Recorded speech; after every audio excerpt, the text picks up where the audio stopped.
Hello, friends. Welcome to Coding Garden.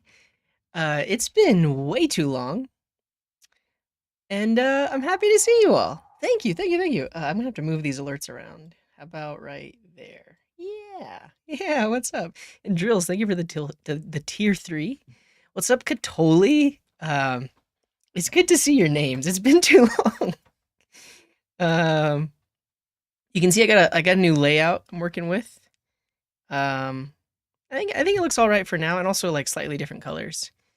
Well, thank you, Cal says Wolf. I appreciate that. And thank you, Default, for the Prime. Where have I been? Right here, just making YouTube videos for syntax. Let me thank the supporters. Yeah, so D-Callers, thank you for that 25-month resub. Speedstrat with the 25 months. Heck with the 34 months. Drills with the 20-month tier 3. Default with the 25 months. Yeah, welcome in, welcome in. But yeah, I guess if you are curious where I've been for so long, and I guess you haven't been paying attention. I mean, I shouldn't be mean because, not everybody can be on the internet 24/7. But you can check out my YouTube channel. I did post this video. Well, I did a live stream about it, but I also have this video, Coding Garden, a new chapter. And that's where I talk about how I'm working at Sentry and Syntax now. Which means there's actually, if you didn't know this, there's a ton of content for you to catch up on. What's up, Eugene in Moldova? Good to see you. Good to see you. But yeah, so if on my YouTube channel, if you check the community tab, I have been posting links to the videos that I've been over on the Syntax channel, so you can keep track of that there too. But also just go subscribe to Syntax because that's where all my videos have been going. Published a video today. People seem to be liking it. Yeah. What's up, JaiComp? Good to see you. But yeah, I did this video on setting up your own VPS. And it's nice and succinct. Look at this, 25 minutes. I did similar content before as a live stream, and it was like 7 hours long of me just setting up like an AWS light cell thing. What's up, Jarus? Good to see you. Yeah, let me say hello to everybody. I'm here, I'm real, it's happening. But let's say hello. So if you would like me to say hello to you, you can say hi, hello, hello, hey, yo, cheers, greetings, highest up, what's up, morning, afternoon, evening, howdy, good day, coding hi-yo, or any one of those things. Say any of those, and I will notice you. I will say hello. And what's up, Nuke? First one in the chat who says, great job on those syntax videos. Thank you. Yeah, it's been a whole new thing for me because, I mean, if you've been following Coding Garden for a long time, I mainly just do live streams. So, spending the time crafting a story, and then also like I'm editing all of the videos myself as well. And so spending a lot of time learning about like various like video editing techniques and stuff like that. Yeah, and Boozer, thank you. Thank you for the Prime. Do you all hear the alert messages? Because I'm not hearing them. Let me see. You do hear the alerts? Okay, I just did that. Let's see what that will do. But yeah, welcome in, Nuke. Thank you for the compliment. What's up, William Cameron? Good to see you. And Irossum, hello. What's up, Shark Turnup? Into Colors, and America 2050. And my overlay's broken, so I can't see some of your names. But what's up, Cellcrowd and Tyler and Katoli? Cal says, Will says, was cool to see you pop up there. Thanks. Yeah, it's fun. It's awesome to be on the team with Wes and Scott. What's up, Matt Cobalt? Good to see you. And Big Dog and Julian and Jaros. Yeah, what's up, Speedstrat and Sequel Gorgester and Bytherial and Yukarai and Drills and Fob. Good to see you all. Yeah, I'm loving my new job. I mean, I get to do what I love, like make videos and teach, and I get to work with really smart people. And I also have a ton of creative control. Like, I get input from Wes and Scott on the stuff that I'm doing, but a lot of times they like what I'm doing, so I just keep doing what I'm doing. Yeah. And what's up, RV? And did you get timed out at some point? Yeah, let me catch up on any other chats that I might have missed. Yeah, the YouTube emojis aren't parsed. We'll have to fix that one day, but not today. I don't think we'll do it today. Um, yeah. Big dog from New Zealand? Australia? What is that flag? I can't tell. American 2050 says, talking about Sentry, I was asking Jason the other day that how come Sentry starts to be mentioned everywhere? At least now I have a general idea of what it is. Yeah, it's error tracking and error monitoring. Check it out, sentry.io/syntax. You can get 2 months free. I guess I don't have to be shilling Sentry right now because I'm not working, but they're awesome. They're an awesome company and it's an awesome product. And one thing, so I just started this new series on self-hosting over on the Syntax channel, and you can actually self-host Sentry. So you can use Sentry completely for free if you're running it on your own servers. And I'm actually going to show how to do that in a video at some point. What's up, Kyle? Welcome in. That's a really cool emote. My overlay's broken. I can't see what that emote is. And Schizo, good to see you. It's Australia. Nice, nice, nice. And hello, Yukurai. Yeah. And Boozernowski, thank you for that prime.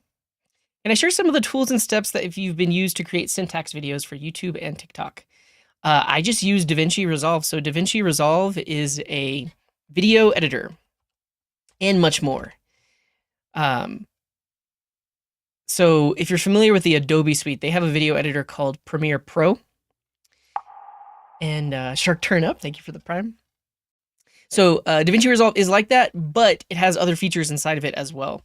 Actually, I mean, yeah, I can open up let me hide my screen. Let me open up a project and I'll show you what's involved. The main issue though is I cleaned up my hard drive a bunch because video files take up a bunch of space. And so actually I don't know what projects are still on this computer. This is my personal computer. Yeah. Tyler says, I must have missed all your content on Syntax, turning on notifications now. Yeah, do it. Yeah, I mean, they also post 3 podcast episodes a week.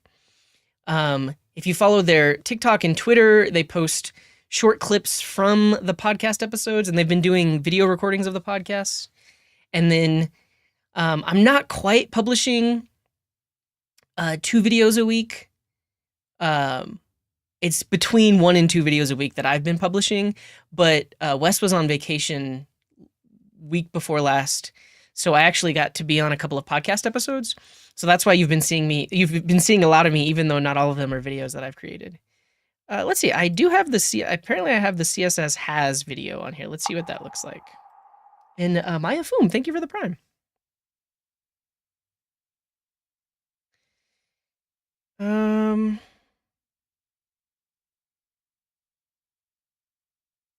CSS has pseudo selectors. And Razorson, thank you for the resub. Hello. Yeah, I guess, I mean, yeah, I'll show you this. This is DaVinci Resolve. Here we go. I will catch up on the chat too. But yeah.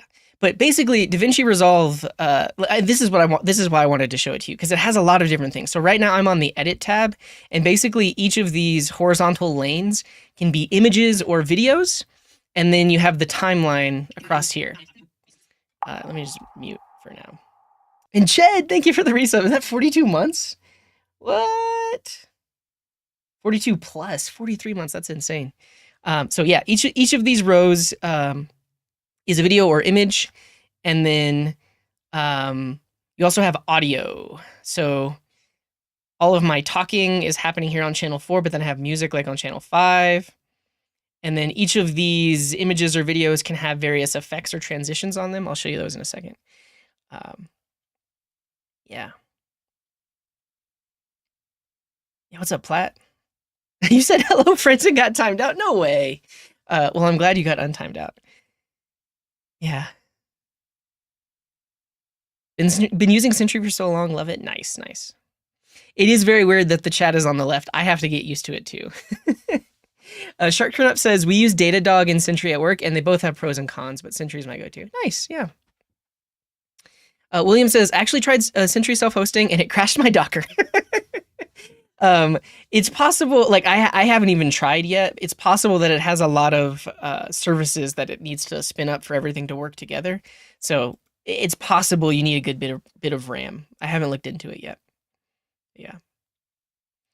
I use FFmpeg a little every now and then, but FFmpeg is really just good for like chopping out a section of a video without re-encoding it, or like combining a few videos together without re-encoding, or converting a video to MP3 or something like that. Does Sentry have a Helm chart? I don't know what a Helm chart is. Helm chart.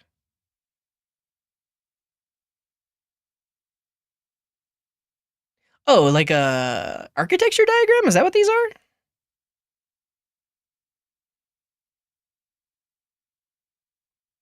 You can see it when I how much light is reflected when I open up a page that's like all white.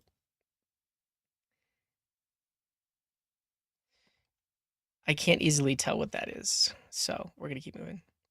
The resources you use to find sites, forums, and etc. are very helpful.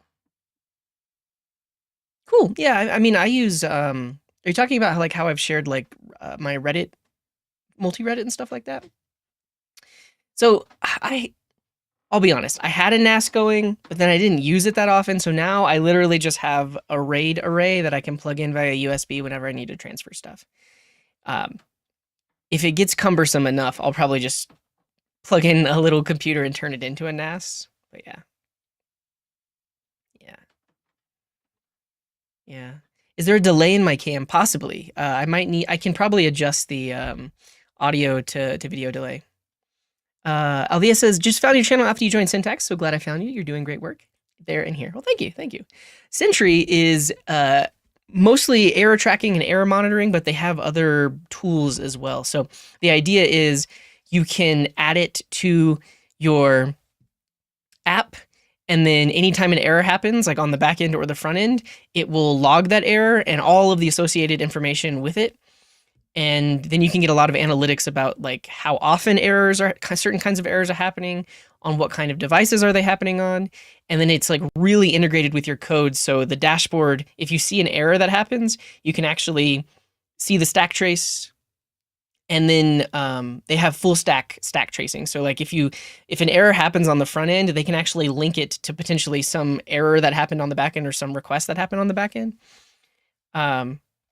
And you literally just add a little piece. So let's say you're adding it to a React app. You literally just add a little piece of JavaScript like this. You do an init like at the top level of your app.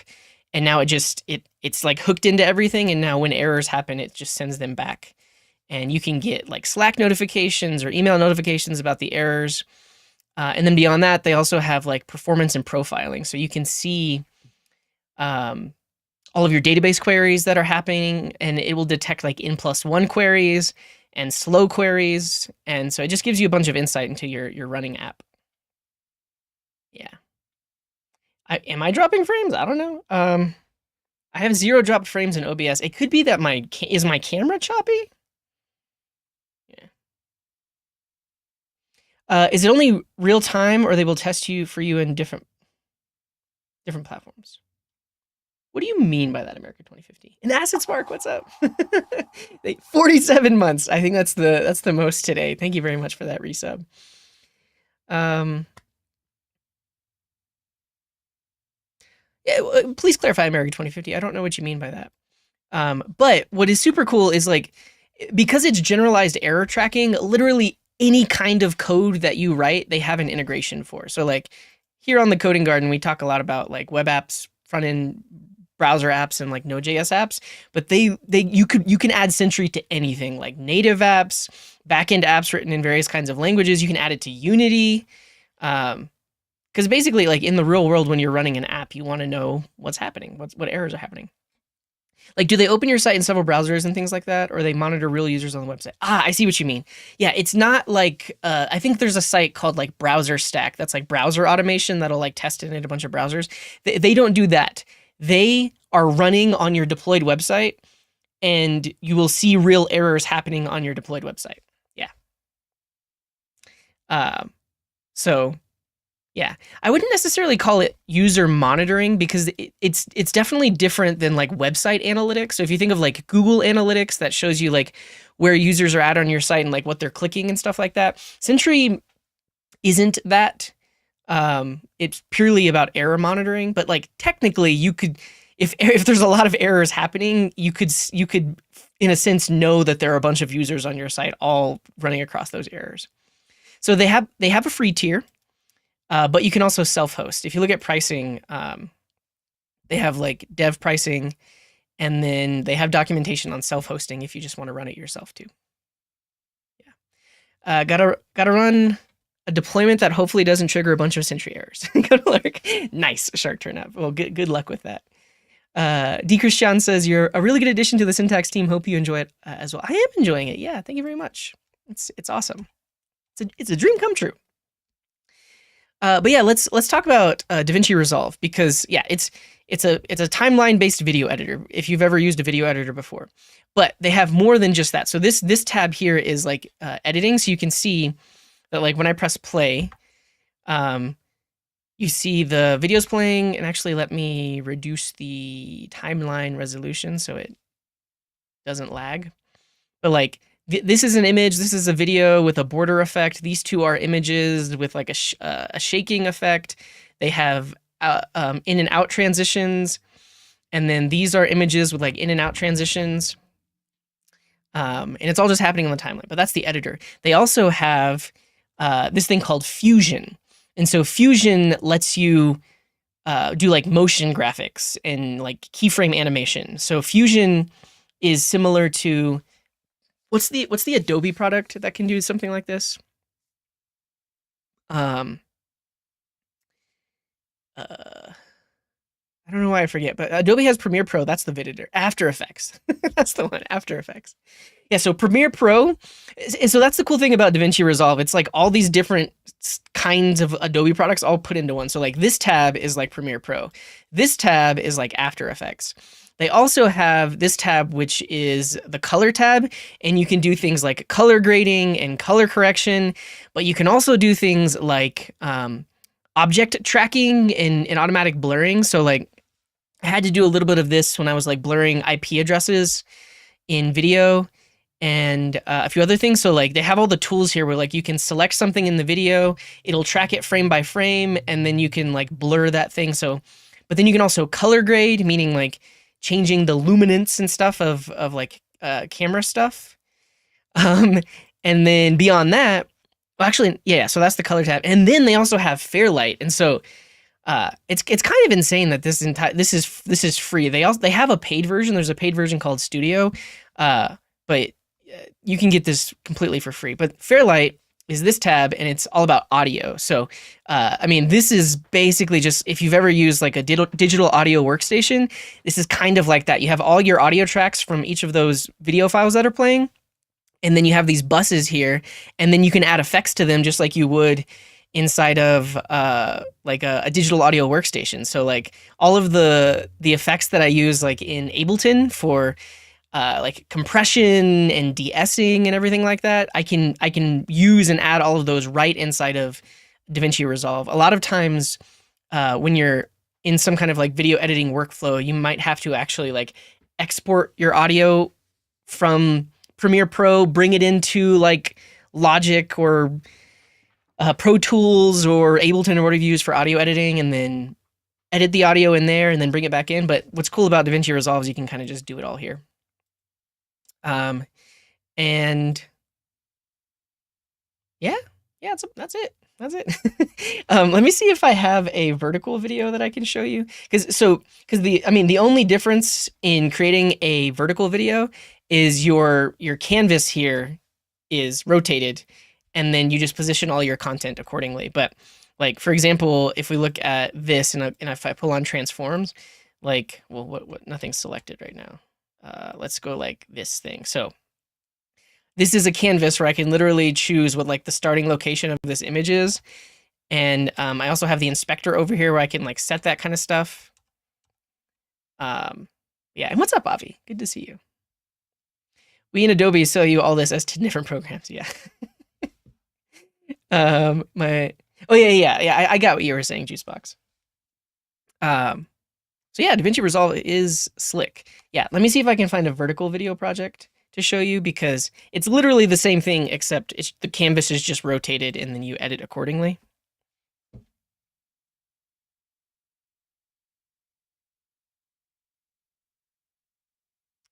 Um, yeah, I have my tech top as shorts, but are the videos still on my computer? That's the main thing. Is like the project might be on my computer, um, but I moved all of the video files to my RAID array. Yeah.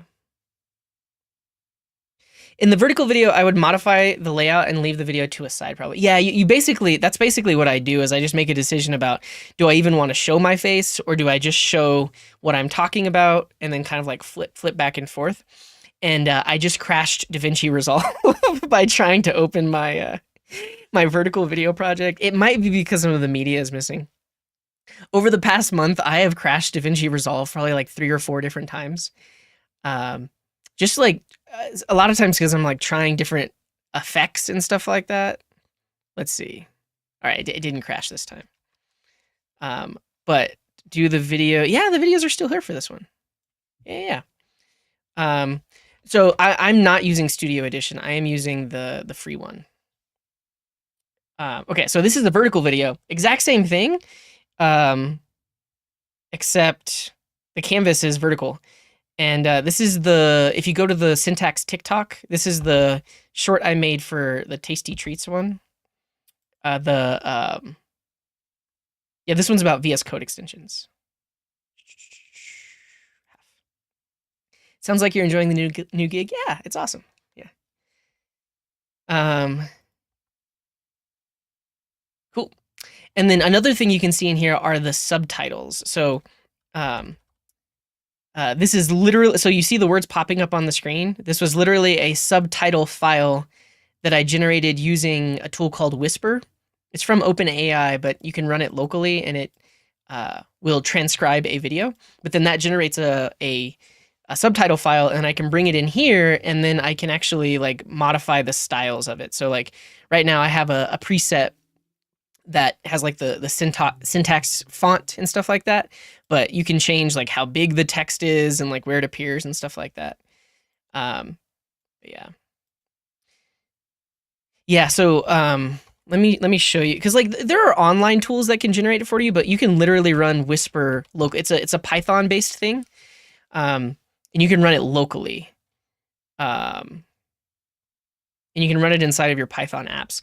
Actually, let me show you the script that I have because, and there are different ways to do it. Like I think actually the studio version of DaVinci Resolve, the one that you pay for, they actually have it built in. There's literally a menu item that says generate or transcribe, and it will actually generate the captions and embed them automatically for you. But I just have a process of like I export the video or export the audio at least, and then run the audio through Whisper. That gives me back a subtitle file, and then re-import it. But you know. I tried last month to make a Chrome extension that uses Whisper via WebAssembly. Didn't succeed. I'm trying to think. There was actually, I think it's Transformers.js. There was a guest on the Syntax podcast that was talking about some AI tools that can be used completely in the web browser. I think it's Transformers.js, and they have a transcribe thing. The free version can export without limitations too. Surprised they don't make you pay. There might be. Everything I've wanted to export, I can export, but they might have like maybe a frame rate limitation or like I haven't run into any limitations on export. Yeah. Is Transformer.js as good as Whisper? I think there's different models that you can load in. All right, let me find that thing. Yeah, zip.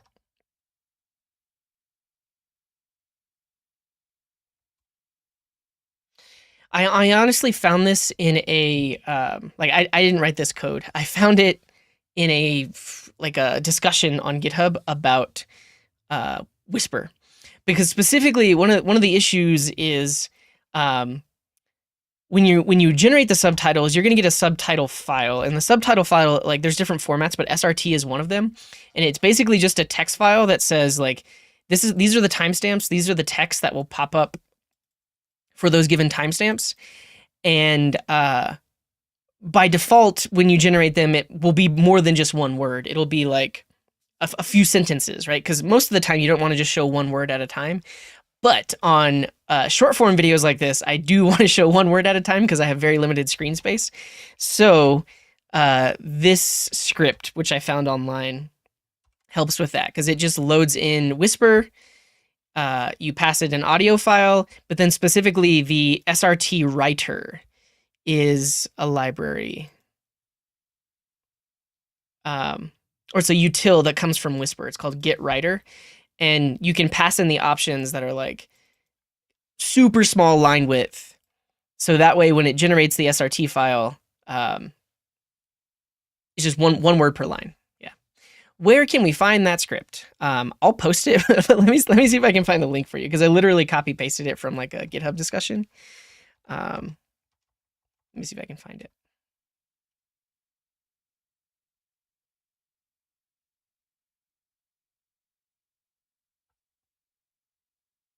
Yeah, give me $10 and it's yours. I'll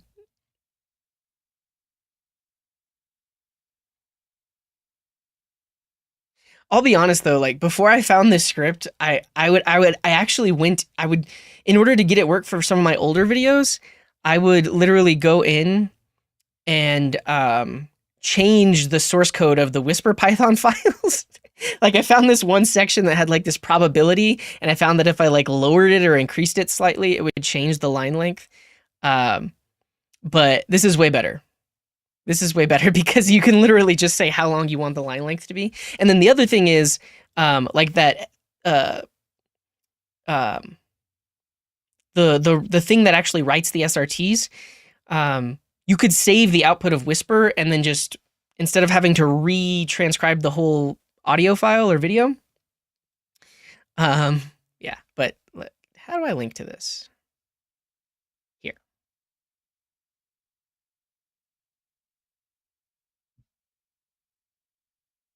Yeah, I found it. It's over here. And let me just show you what you would need to change.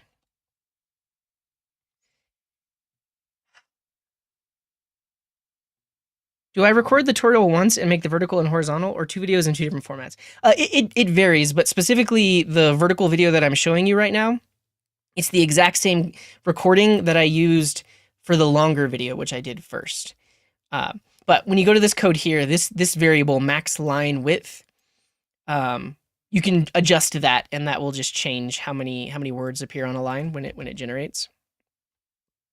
And then like me, I have mine set super low, so that way it's just like one word per line. I don't have the longer edit of this video on here, but if you look at it, all of the contents are actually like full frame. I just and actually a little behind the scenes, this is actually a blue screen. Let me turn off the blue screen. And then we can also like zoom out. Yeah, look, this is actually, I have it right. So this is part of my new setup is I hung a blue screen right here. Yeah. Mainly because I wanted the same lighting as like in the shot where I have my backdrop. And like I spent a whole day just like going back and forth between like here and my main blue screen. And the lighting was just so different, and I would have to move the camera around, so that's why I set the blue screen up.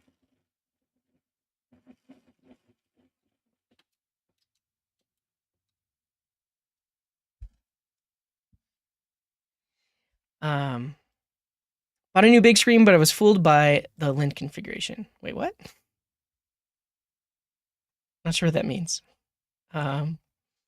The free version works with virtually all 8-bit video formats at up to 60 FPS in resolutions as high as that. The free version includes multi-user collaboration and HDR grade. So yeah, yeah. I have been recording on this here. This is a Sony ZV-E1. It is a mirrorless camera that has a lens that I put onto it. So honestly, that's why that is why the video looks so good. It's because it wasn't recorded on a phone. Like literally, this video came out of a like nice mirrorless camera, and then now I'm adjusting it and adding effects on it and then putting it into vertical. And this is basically cropping it as well. You can see the full frame is like 16:9. Yeah. So inside of DaVinci Resolve, let me show you. Actually, let's just go back. Let's turn all that back on. But inside of DaVinci Resolve, if you go to project settings, you can have this little check mark right here, use vertical resolution, and then that just changes the canvas. And then also whenever you export, it'll be in that vertical resolution. If you uncheck this, then the canvas, you see the canvas becomes really wide. And you can see like everything here that was laid out, everything's just broken now because I laid it all out to be in a vertical canvas. Yeah. Yeah, so you can, and that's the cool thing about just using a video editor like this is like you don't have to record a vertical video. You could record with a nice camera. You can it's interesting. I mean, I guess I don't spend a lot of time on TikTok, but I don't see a lot of people doing this. A lot of the TikToks I see are literally just people that recorded things with their phone. But like you can see these like really cool layouts that I have here. Where I'm adding images, I'm adding little videos here, and then this here is super cool because it's this was literally a full screen recording, but then I just cropped it to the section that is relevant to the video, and then same thing down here, like this camera I recorded full, so it's like full 16 by 16:9, and then it's cropped down to like fit within the thing here. We're just hanging out, Alvia. I think at some point I'll probably try to write some code. This RAM has 16 gigabytes of RAM. I mean, sorry, this Mac has 16 gigabytes of RAM. So yeah, I mean, I think like once you get the hang of a video editor like this, you can just create whatever you want. You got the S24 Ultra. Should I bother with a real camera, or would my phone be all right to film and use as a cam to stream? It'll probably be all right. I mean, like I've done IRL streaming with my Pixel 6, and I got a Pixel 7, and the camera on it is like amazing. I think using it to stream, I don't know of any way to do it that won't involve lag though. That's the main thing you'd have to worry about, unless they have some kind of app for that. Yeah. But if you're doing IRL streaming, the S24 Ultra is great for that. You can use an app called IRL Pro, and that's literally all you need. You just open the app, and you can go live on Twitch or YouTube or whatever else. Have I looked into privacy and security apps by Objective-C like Knock Knock? I have not. What do those do? But yeah, this is DaVinci Resolve. This is what I use, and it's cool. It's cool.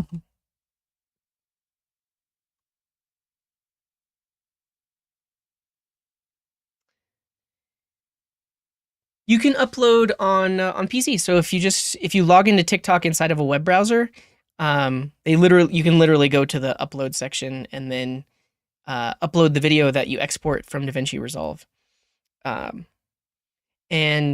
I mean, it's actually super interesting. So, I mean, because DaVinci Resolve is free and it's video editing software, there are 1,000,001 tutorials on YouTube.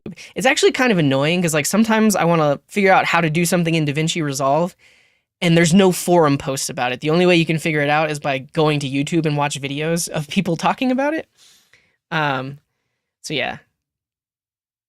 How do people create 60 FPS videos for Instagram or TikTok? Same way. I mean, you can literally export the video on desktop and then upload it on. You can upload to Instagram on desktop too. So like the same. You mean iPad? Yeah. What's up, Duder? But yeah, the same video that you export from DaVinci, you can upload it to multiple platforms.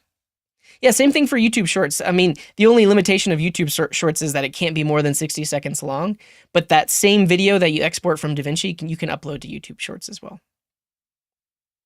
What would be the best way to store my Chrome X user data that changes frequently without breaking my wallet? External user data? I don't know. I mean, I guess it depends on how many users you have. What kind of data are you storing? I don't know if I have a good answer for you. Because I would think like you could probably use like Supabase or even like Firebase, but like how much data do you want to store?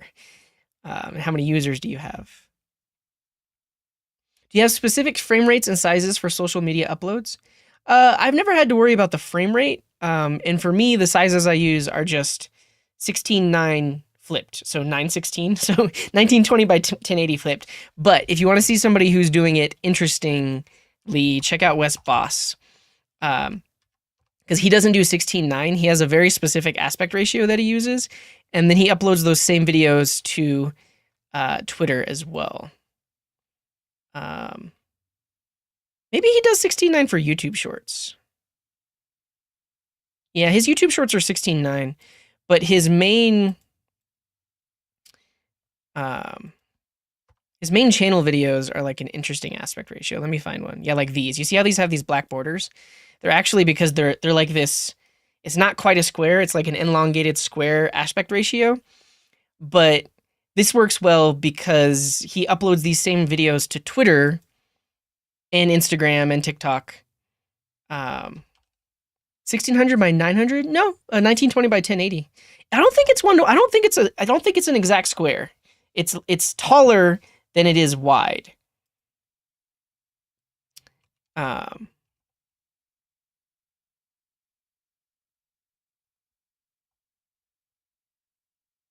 TikTok.com/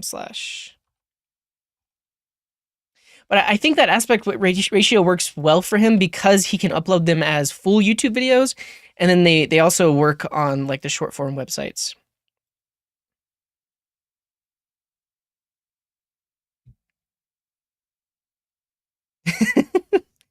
Not finding solutions online from someone who's already faced my problem is right. Well, the thing is, you can find solutions. You just might have to watch a 30-minute video to find it, which is the main issue. Like, I mean, and you can find a ton of this stuff on YouTube. Like, so for example, just search for like DaVinci Resolve TikTok export. Somebody will tell you how to do it. Yeah. So Billy Ribka, I've watched his videos. There is Epos Vox does videos that I watch a lot. Casey. Honestly, I think if you just search DaVinci Resolve, you're gonna find Casey. What's his last name? Casey Ferris. Yeah, Casey Ferris has a ton. And he just posted this full full free course. It's like 4.5 hours long on how to use DaVinci Resolve. This is if you're gonna watch a video on DaVinci Resolve, this is it. Dude, this is the one. He's actually rated us here on Twitch before. He used to stream on the Heart Support Twitch channel, which I don't know if it's a thing anymore. But that's really all I mean by like I can't find forum posts on it. Like, what was something I was trying to do? Like I was trying to figure out border radiuses inside of DaVinci Resolve, and I had to like watch a video on it to figure out how to do it. Any suggestions to follow while setting export settings? I would find a YouTube video on it. Like I kind of just use the defaults. I mean, they work for what I need to do. So yeah. It's watch time data. If the user logged into multiple devices, update the dashboard at the same time. How many users? Assuming that all the users will be paying $5 a month, the extension has 8,000. I think you could get away with the free tier, even on Supabase, with that amount of users. And then if your users are paying, the higher tier on Supabase even is just like $25 a month. So that's like, as long as you have 5 customers pays your monthly bill for 8,000 customers. It also has real time built into it. So like if you need like the WebSockets or like real time alerts, I don't know if you necessarily need that, but you get that for free if you're using something like Supabase. Now, I don't even know how to figure out the pricing of Firebase, but you probably could stick to the free tier on Firebase. Yeah, I mean, what's interesting about Supabase is it is technically based on top of SQL, but their dashboard just makes everything so easy. Like, you don't really have to know that much about SQL or even Postgres to get into it. Um, but if that does scare you away, then Firebase is probably the way to go. And then there's also like you can self-host, but it's tricky to self-host. There's a thing called Pocket Base, that I believe gives you real time. It's based on top of SQLite, but you just like host it on a single server. Yeah. Knock Knock uncovers persistently installed software in order to generally reveal malware. Oh, I think I've heard of that. Haven't used it though. Yeah. Any image processing tools that are popular in this? I mean, a lot of people use Photoshop. I use Figma for all of my um, um, thumbnails. So Figma is free to use. Um, but if you're, I don't have any suggestions if you're trying to like, yeah. So I mean, there's GIMP, which is the GNU image manipulation project. It's completely free. There's also Inkscape, which is like a vector image editing project that's free. I'd rather not self-host so that I don't have to deal with infrastructure and security. Yeah. Check out Supabase or Firebase. I think that's the way to go. All animation and transitions are done manually or using an external effects library. I use DaVinci Resolve for that. Let me show you just the an example of like transitions and animations, because DaVinci Resolve has keyframe animation built into it, where you can say at this frame the zoom and XY location of the video are these values, but then 10 frames later they should be these values, and DaVinci Resolve automatically what's the word? It animates between those 2 points, but there's a term for that. Tween? Does tweening? It tweens between 2 points to automatically interpolate. Yeah, I think that's another term as well.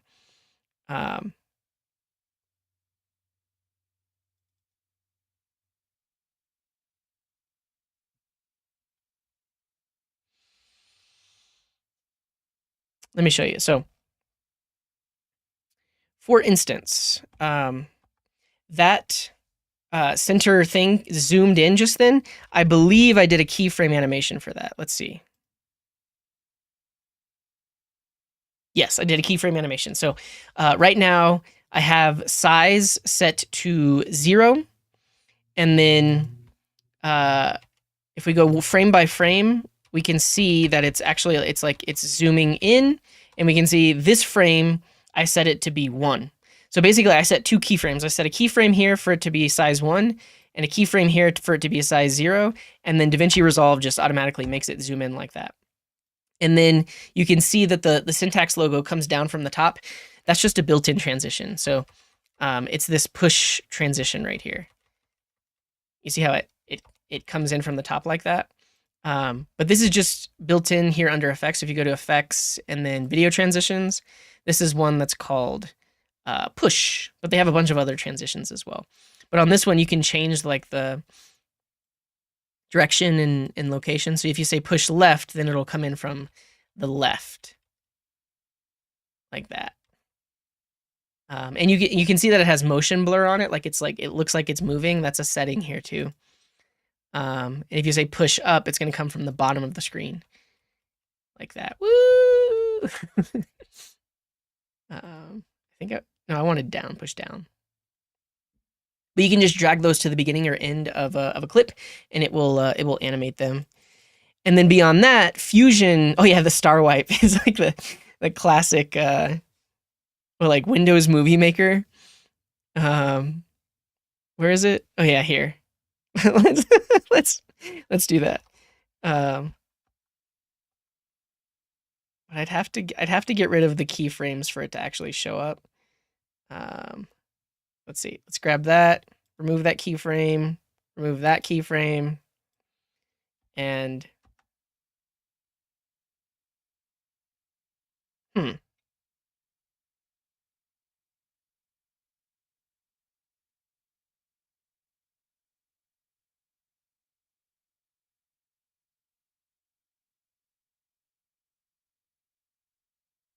is happening? I think I just messed up the keyframes. Okay. Now we'll get a star wipe. I guess not. I don't know.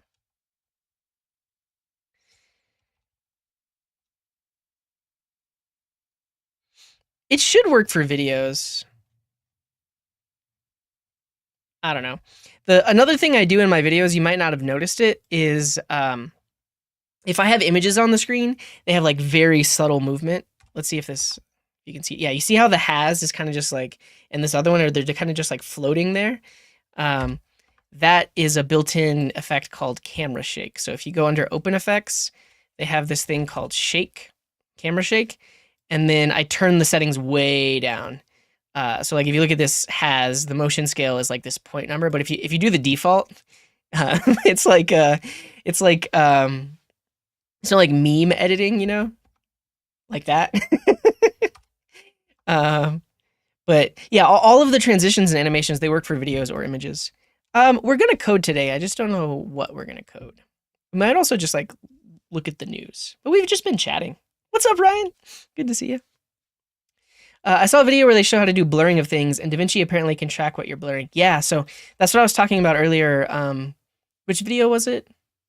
I think it was in the 10 Tech Tapas video, there was an IP address on the screen at one point.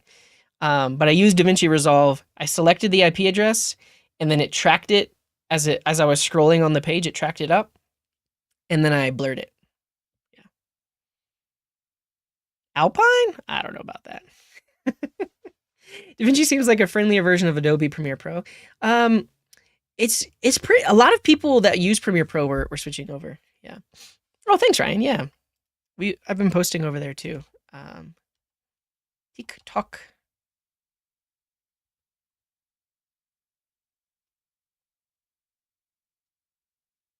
Apparently, I have to log in though. What's up, Jonathan? Good to see you. All right. A cool challenge if I choose to accept it. What is it?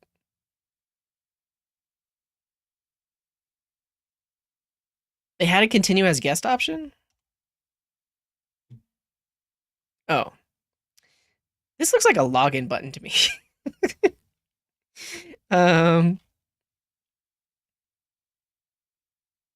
Create a QR code on a tag and make it copy when you click it. What do you mean on a tag? Yeah, this is the video that we were looking at a second ago, I think. Is this the VS Code extensions one? No, this one. This is the video as it is on TikTok. I made a QR code on a car key tag for a dealership. It has to fit a specific size and have year, make, and model on it.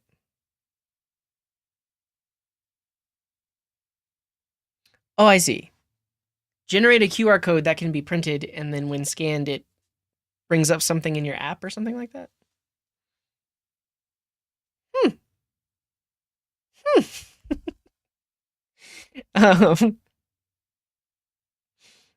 Why is Ryan on YouTube? I think he started watching on YouTube, didn't he? I don't know.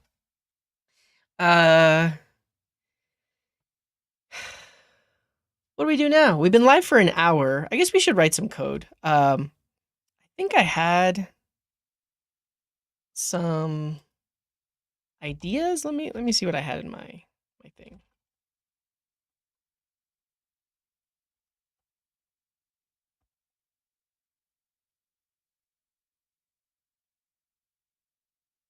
I'm not gonna ban him on Twitch. Stop it.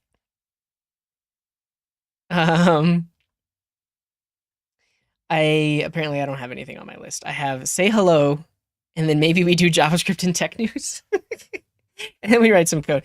I honestly, I might write some code. I might make a Raycast plugin. The thing is, I already made a Raycast plugin, but I might just recreate it live and then make it a YouTube video on the Coding Garden channel.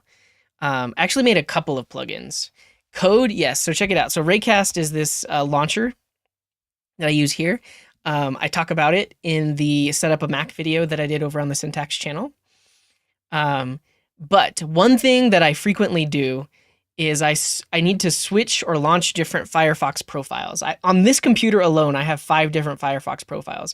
I have a profile for Coding Garden, a profile for Sentry, a profile for my personal stuff, and then a profile for W3CJ because I have a bunch of accounts with the W3CJ stuff on it. And so I'm constantly switching between different Firefox profiles. honestly, I'm actually curious about the people that are watching right now. How many of you? That's four.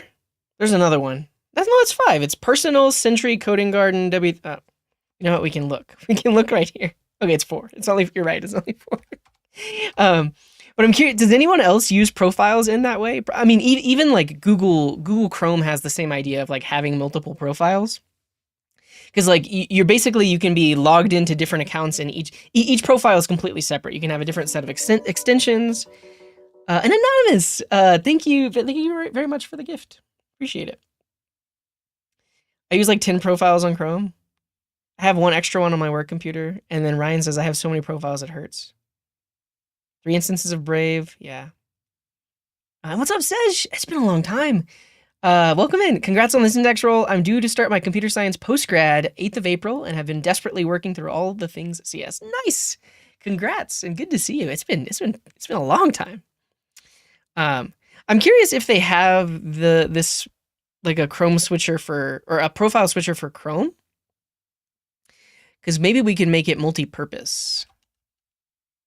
Let's see.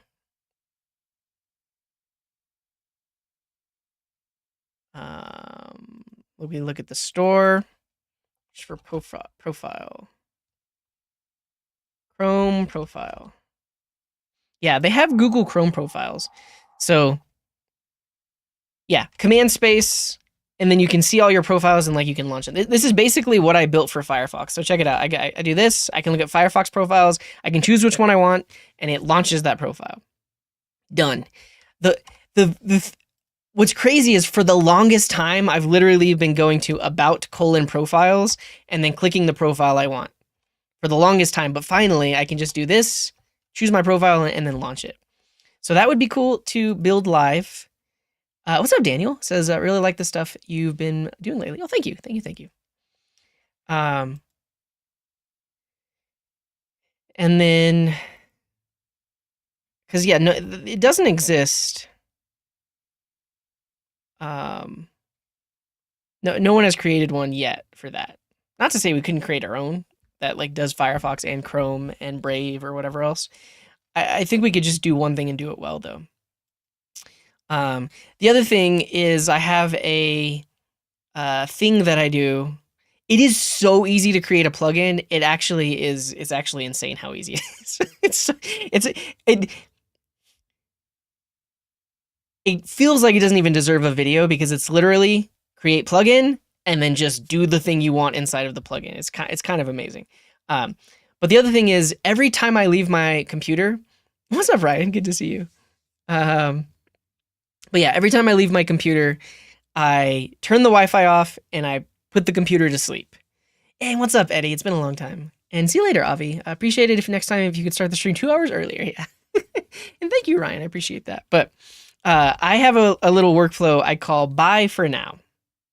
And so every time I leave my computer, I do command space, bye for now. It turns off the Wi-Fi. It puts the computer to sleep. That's it. That's all it does.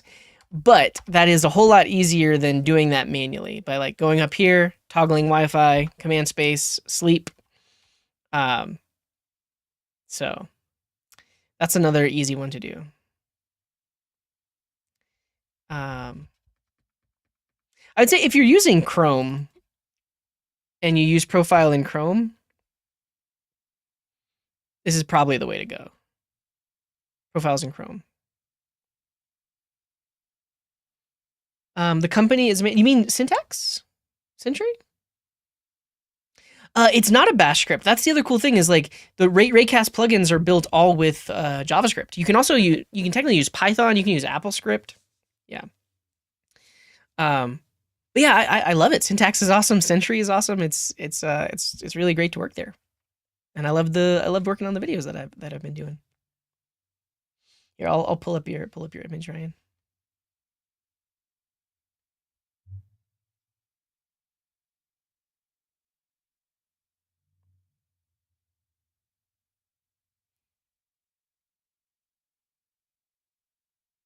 Click the key tag, copy the image, paste it in Dynamo Connect. Oh, I see what you mean. Yeah, so like being able to copy paste an image into your custom app would take some work.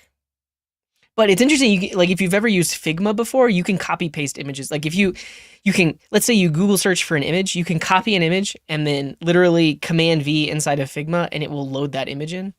Yeah. No, AppleScript is a thing. Let's look at their docs. So like, uh, this is Murdoch. Thank you for the tier 2. This is some improvements that I want to make to my profile switcher that's going to not require AppleScript. There are other ways to do it, but AppleScript would make it pretty easy. Because, for instance, if you look for like AppleScript focus window of app, I don't have a stream schedule yet. I'm really, right now, it's just, this is the first stream I've done since I started at Syntax. So I've been away for an entire month. And the main issue is like, I'm working all the time, and then I'm exhausted at the end of the day, so I don't really feel like I can stream. But look at it. This is AppleScript. Tell application iTerm to set wins to ID of everyone. Like it's like very human readable, but this will work on any Mac. It's called AppleScript. It's literally a language that like works on Macs. Oh, I am once again requesting the drop game. There you go. Sorry about that, Eddie. And thank you, Murdoch. Thank you for that tier 2. I don't know if I did. Have I changed or published any settings for Sublime? Can't seem to find it. No, I don't really use Sublime. I use Sublime as like a really quick note taker because it launches so fast compared to all the other apps. Yeah. I have not used FileMaker Pro, no.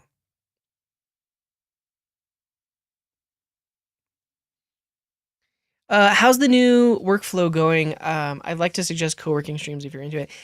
Yeah, the tricky part is like, I don't have a set schedule of like when I'm recording videos versus like when I'm editing. And a lot of times I bounce back and forth between like I'm editing the videos that I recorded, but then there's like a section that maybe I feel like I need to re-record. Like, I mean, that could work for a co-working stream. Like maybe we're just on this scene while I sit and work on syntax stuff all day. Um, yeah, I guess that could work, but I don't know.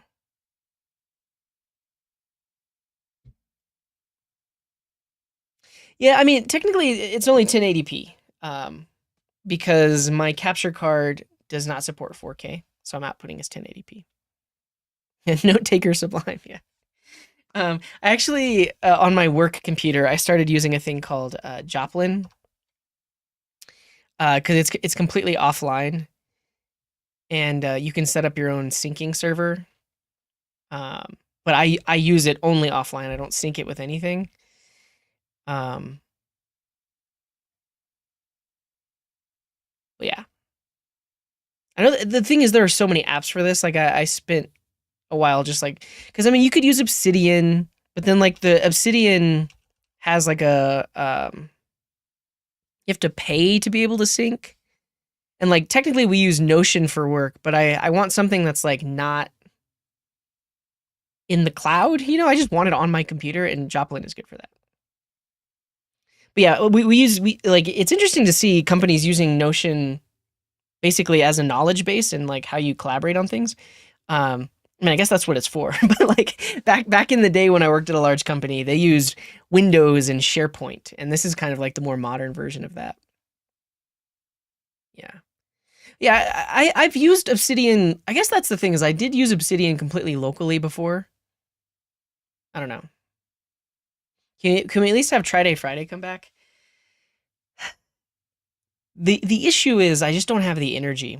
I need to get like way ahead of schedule. I need to get like a month ahead of schedule on my videos, meaning like I have videos ready to be published that won't be published for a month from now, which will give me free time, or not free time. It'll give me the energy to be able to stream on like Fridays. Yes, work is hard. Work is hard. Um, you have to pay to sync Obsidian. Maybe it's possible that you just like synced your local files as a Git repo. I don't know. Maybe I read this wrong. Pricing. Hey, they do have free for personal use. I don't know.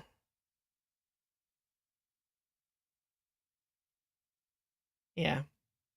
Super busy. Work hard. Yeah. Obsidian's just Markdown, so you can use whatever you want. I see. That's the thing is, I don't want to. I didn't want to work around. I just wanted something nice and easy, and also that just like launches fast. Like I want to be able to, like, if I don't have my notes app open, I want it to launch within a second, so I can start typing my notes. You know? Um, yeah. So FileMaker Pro is like making simple applications. Interesting. Yeah. Notion was cool for a minute, but it's just too much going on now. There's so much inside of Notion. Yeah. I've wanted to use Joplin for years, tons of info, but always finish importing between laptops.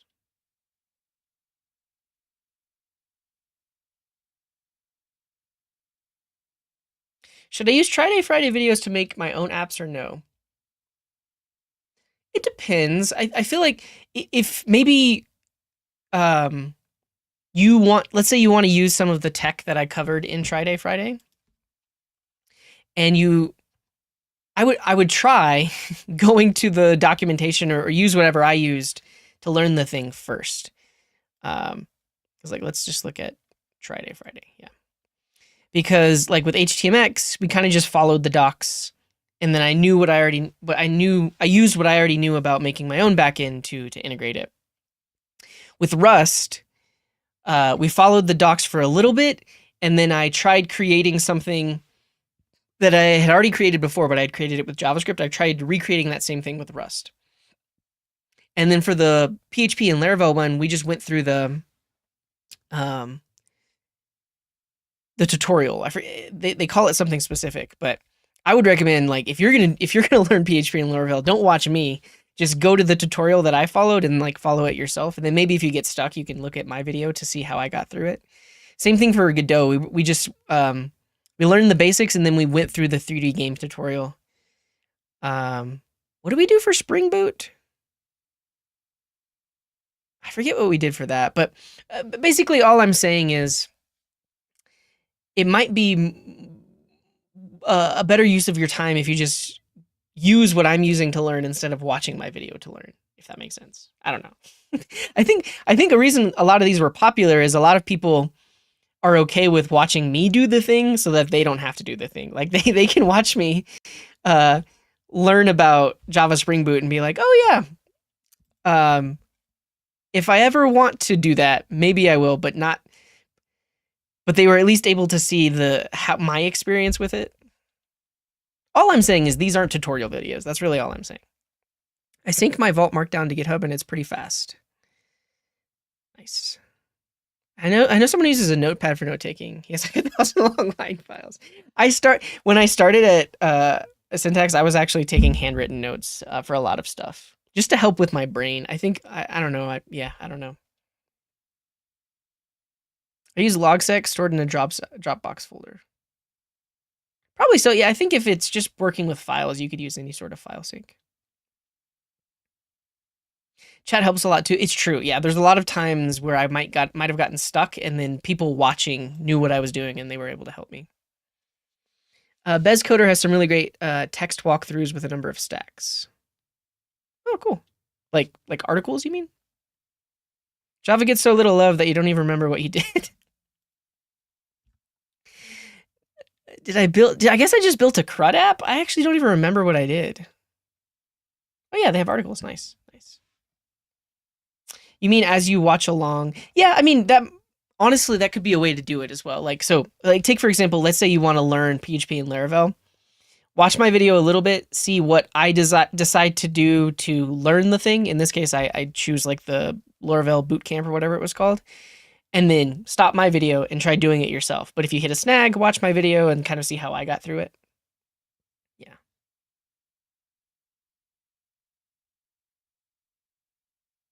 Yeah. All right. The other thing is back to Raycast. I think I want to create a plugin that turns the Wi-Fi on and off. The thing is, there exists a Raycast plugin for turning Wi-Fi on and off.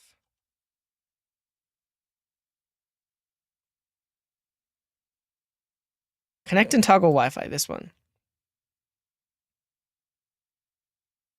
This extension now does not support disconnecting Wi-Fi. I guess they mean like disconnect a specific network. You use Wi-Fi on your PC? Yeah. I mean, the issue with MacBooks is they have limited ports. So if I wanted to use Ethernet, I'd have like a specific. I'd need a specific adapter. My streaming computer is wired, but it's a desktop. There's a flight mode extension. Flight tracker? I do not dock my Mac. I mean, I have. You don't want to see my desk. I have like 3 USB hubs. That's my dock. I don't know. All of the docks I looked at were like minimum $100. These USB-C hubs, like $30 maybe. I guess technically if I'm using multiple, I'm going to get to $100 pretty quickly. Airplane mode? Is it called airplane mode?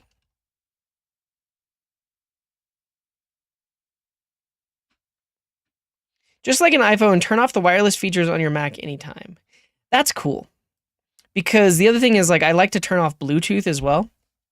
If you, like, one of the main things is, especially like if I'm leaving my house, I don't want my MacBook to have wireless things on when I'm like walking about with my laptop in my backpack. So that's why, at least why I turn my Wi-Fi off. But Bluetooth would be good too, because that's also like pinging stuff whenever you're just walking around. This is the other cool thing about extensions in Raycast is if the extension links the source code, you can just see how they wrote it. So turn airplane mode on. They say Wi-Fi off, Bluetooth off, close main window, done. Wi-Fi off uses Wi-Fi. Where does Wi-Fi come from? It's a package called manage Wi-Fi. So we can look up manage Wi-Fi on npm. Turn your Wi-Fi on and off, published 3 years ago, Mac OS and Windows only. And so at this point, I would probably, like, instead of using this library, even the manage Wi-Fi one, I would see how they're doing it and write the code myself. Because one of the things about Raycast is it only supports Mac. I don't know if that's going to be that way forever, but as far as I know, Raycast is a Mac only app.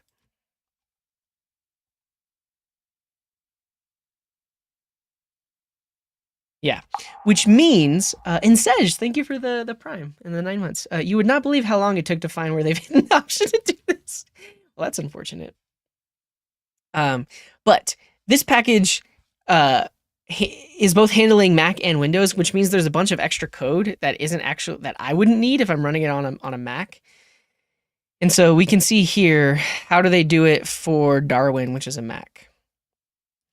They're doing exec ifconfig. So they're just running the ifconfig from the command line and seeing if the Wi-Fi is on. Oh, that's this is on function. All right, so to toggle it, what do they do? If it's on Darwin, they use network setup. So this is network setup is just built into a Mac.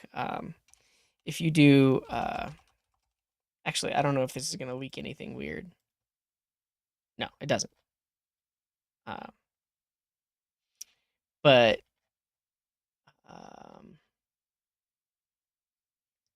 it's literally just a command on a Mac that can check the status of devices. It can turn them on and off. The other thing is they're using this package Execa.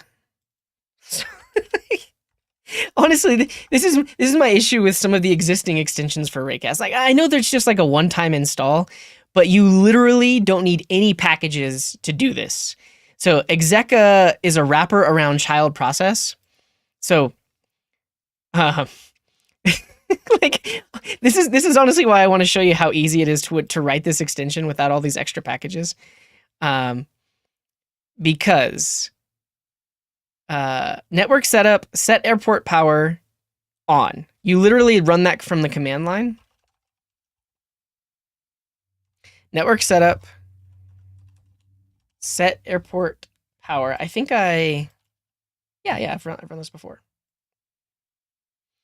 Set port power on. And apparently the device they grabs from somewhere. So like who calls toggle device? Yeah, and then what is the device? Get device. If we're on a Mac, list hardware ports, grep that output to find the Wi-Fi device. Oh, thanks, Kraken. Yeah, appreciate you. So yeah, there's just so much code to do such a simple thing. And I guess the other issue is like, okay, maybe people have a MacBook that has extra Wi-Fi on it, but most people don't. And so literally all you have to do is run this command. You don't need anything special, right? Like technically, I guess if you have who uses an external Wi-Fi on a Mac though? And Ashley B, what's up? Thank you for the 24 months. Appreciate that. Can you still spoof MAC addresses on Macs? I don't know. I used to do that though. Well, not spoof, but like I would change my MAC address to get free Wi-Fi when I was in college because the like the Wi-Fi hotspots would use your, or not hotspots, like at a coffee shop or whatever. They would base your free amount of time on your MAC address. And you could literally, I just would run something from the command line to change my Mac's MAC address. I guess that's true, American 2050, yeah. You can plug an Ethernet cable, but that's the thing. Even if you plug in an Ethernet cable, the device called Airport is just the built-in one on a Mac. And what's up, Guilty Gaming J? Yeah, you're welcome. So this is all I'm saying. If I want to do this with Node.js, literally all I have to do is run this command, right? So we could even just go. Let's go into a node prompt. We can pull in exec child or child process. What is it? What's it called?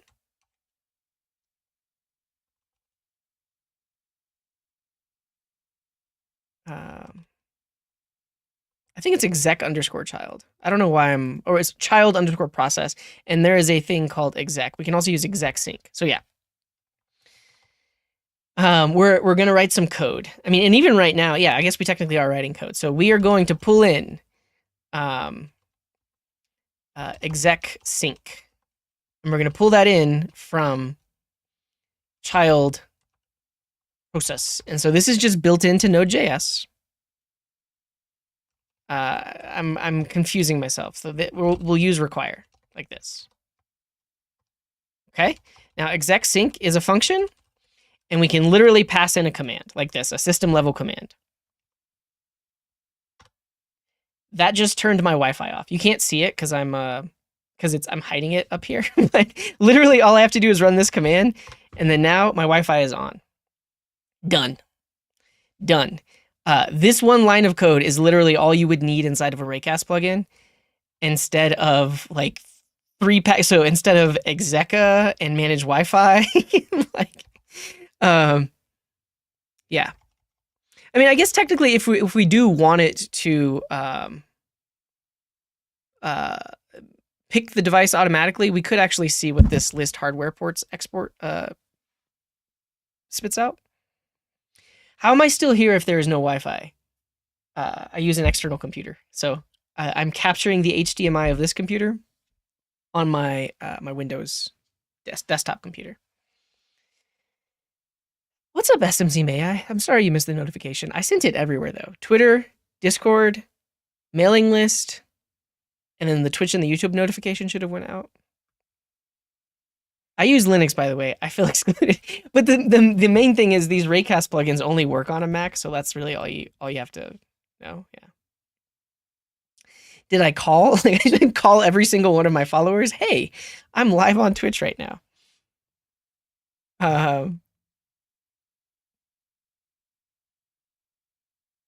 What's up, Finder the Ice-Wing? Good to see you. All right, let me run this command. I want to see what the output is.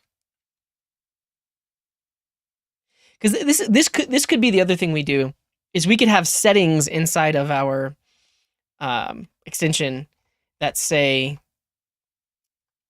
that list all of the available things, and we can choose which ones we want to enable or disable whenever we run turn off. The mic is very out of sync now. Test. Maybe it's just you. All the notifications came, but I was busy. That's okay. Yeah, always text, right? So, I mean, well, people had talked about that in the past, doing like SMS notifications for when I go live. Okay, give me a second.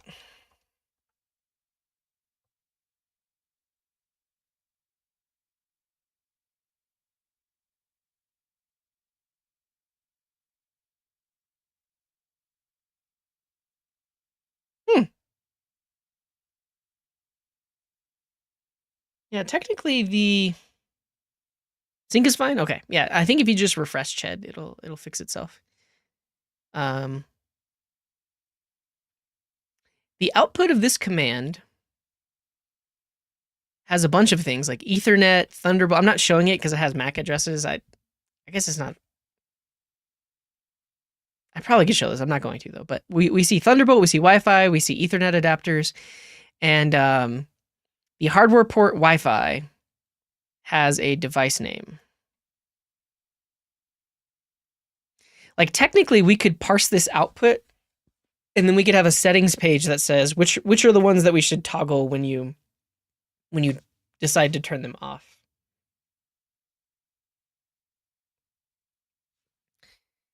Yeah. Okay. So that's one thing.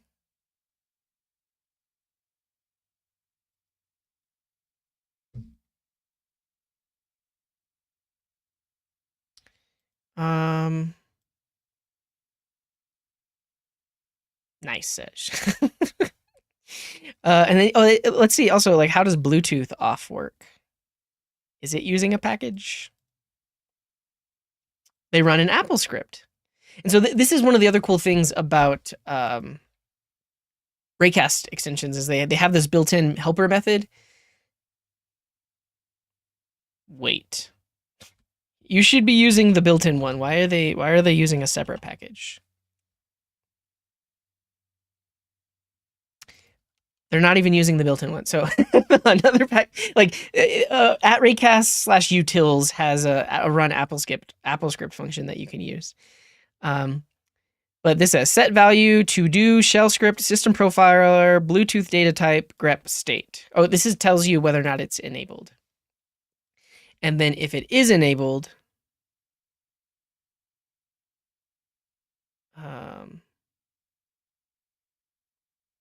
turn it off. 3 years ago? 2 years ago. Man, you might be right. Yeah. Have I got a video for you? No, Eve. But I use DuckDuckGo as my search engine. I didn't break up with Alfred. I'm just not using it anymore. It's still installed. I did not uninstall it. It's still there if I need it. It's not Firefox. It's just DuckDuckGo.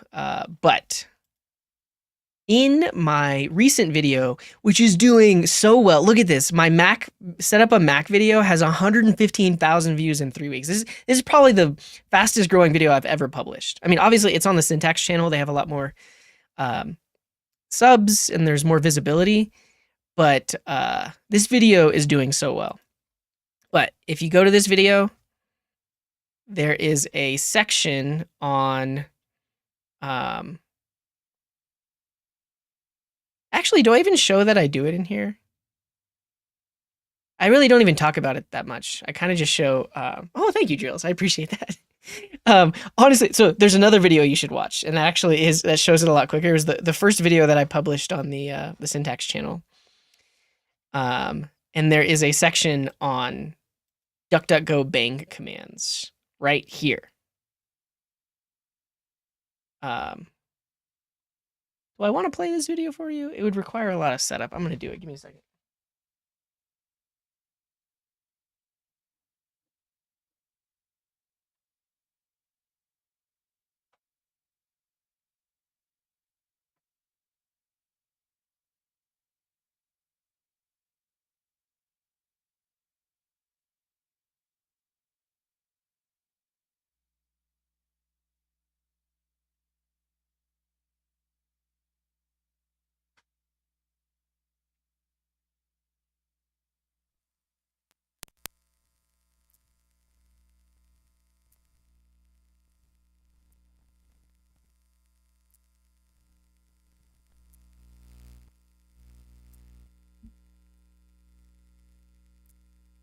Well, thank you, Ryan.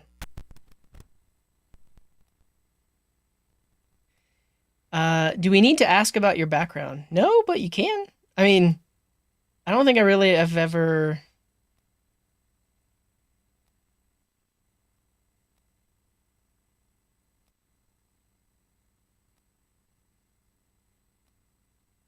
Um, mic is buzzing.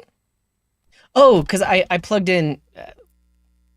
There's static on the cable that I just plugged in. That's the issue.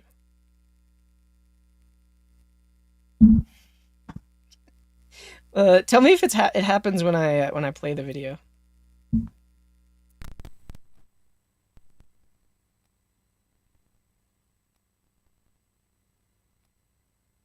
Are DuckDuckGo bang commands. DuckDuckGo is a search engine, and they have these things called bang commands or bang shortcuts. And when you're on DuckDuckGo, you can press exclamation mark, and that will show you an example of some of the services that. It's buzzing? I don't see anything in the audio monitor. Is it buzzing when I talk? Or is it.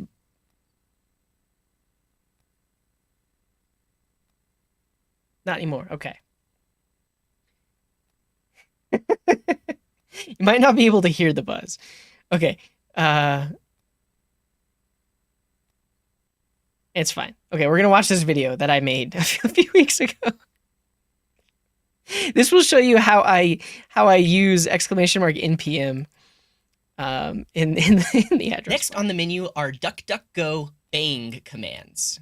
DuckDuckGo is a search engine, and they have these things called bang commands or bang shortcuts. And when you're on DuckDuckGo, you can press exclamation mark, and that will show you an example of some of the services that you can search across.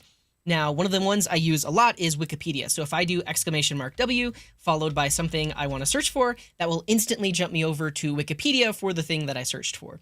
Now, I have DuckDuckGo set as my default search engine here inside of Firefox, so I can use these bang commands inside of the URL bar. So one of the things I do pretty often is I search npm to search for a package. So I can do this, type in a package name, and that instantly jumps me over to npm. Another one I use a lot is mdn. So if I do mdn and then something like object.values, that'll take me over to the Mozilla Developer Network, and I can start looking at the search results here to learn more about what I was looking for. So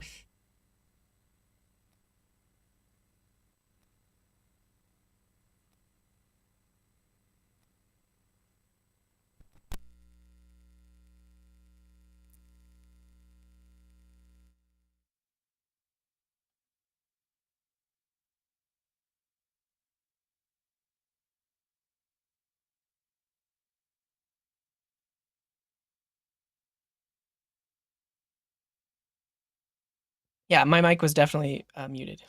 But yeah, I'll link this video. But yeah, it's just DuckDuckGo bang commands, and then I have DuckDuckGo set as my default search engine, which means I can do it from the search bar right inside of Firefox.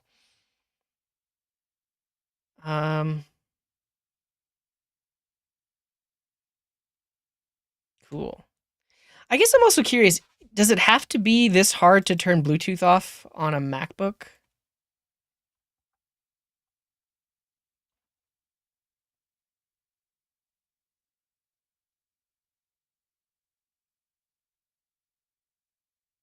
Turn Bluetooth off and on programmatically.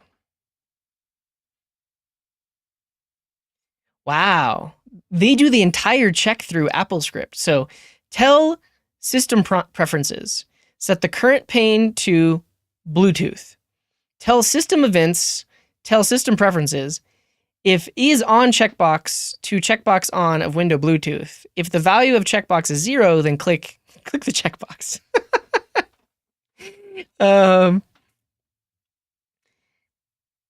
The MacBook that Sentry sent me was a 2020 M1 MacBook, and then the MacBook that I'm using right now is my personal one. It is a 2021 M1 Max. This is fascinating, though.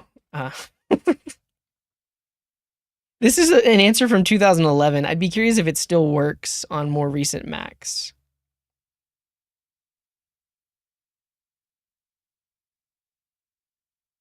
I think it's the M1 Max. If you look on my GitHub repo, I link the exact specs.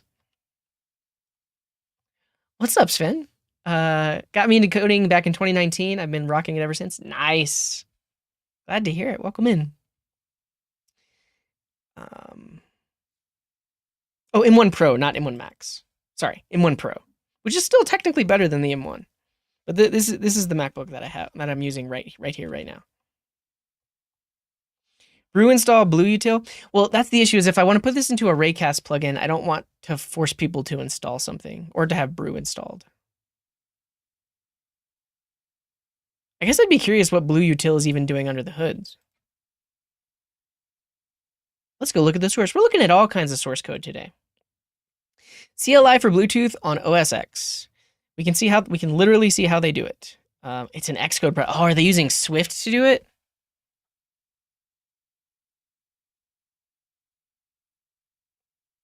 BlueUtil.m.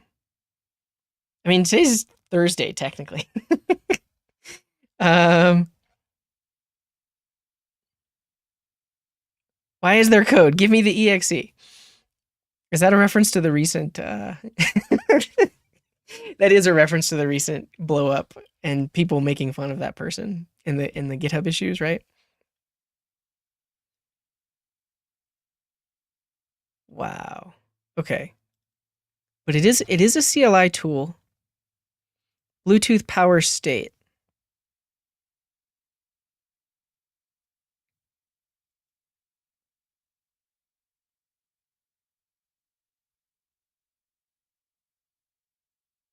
Oh, I guess that's true. It is Friday for some people. BT set param state. Okay, it's a method. Takes the state. What is the setter?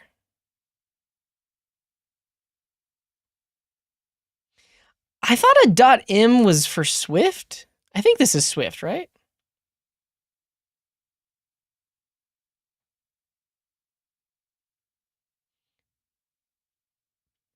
I'm just curious, how are they actually turning the Bluetooth on and off? Oh, they're using IO Bluetooth.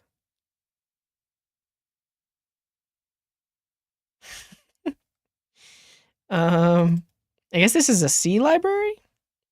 Uses private API from IO Bluetooth framework. There we go.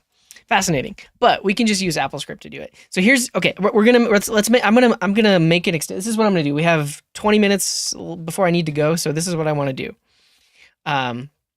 It's an extension called hello goodbye. And there is a hello command that turns Bluetooth on and turns Wi-Fi on. And then there's a goodbye command that turns Bluetooth off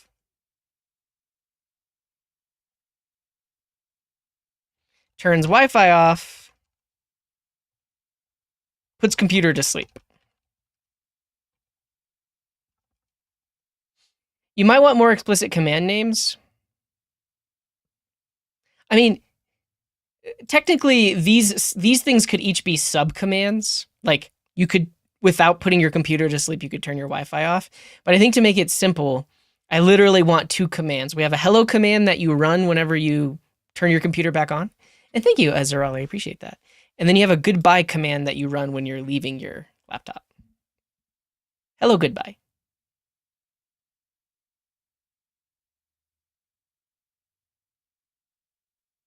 right? Okay, so this is what we want to do. We did our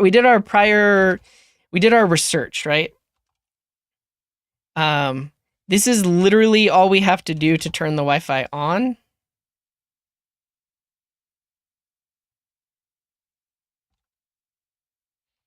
We can just run this command. And then same thing for off. And then, does it have to be a unique name? Probably. I've never published anything to the Raycast store either, so that's what we'll have to figure that out.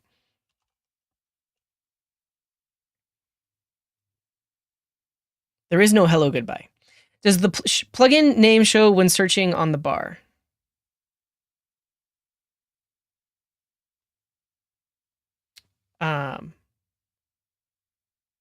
I think it does. So right now, I actually do have. I created an extension called Bye for Now. That's the one that I've just been using myself, and it has two commands: Bye for Now, and it has another command called Wi-Fi on. I'm basically going to be recreating this, but the name of the plugin shows up right here. So this would say hello goodbye, and then the command would be hello, and then you'd see another one that says goodbye.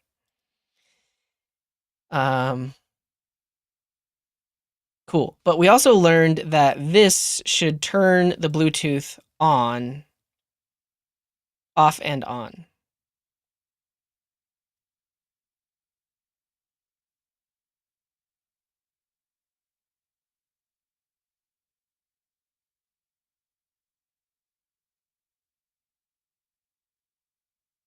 This just turns it on. I'd be interested to see a more recent answer from 2012. You could tell LaunchD to unload the Bluetooth daemon. What?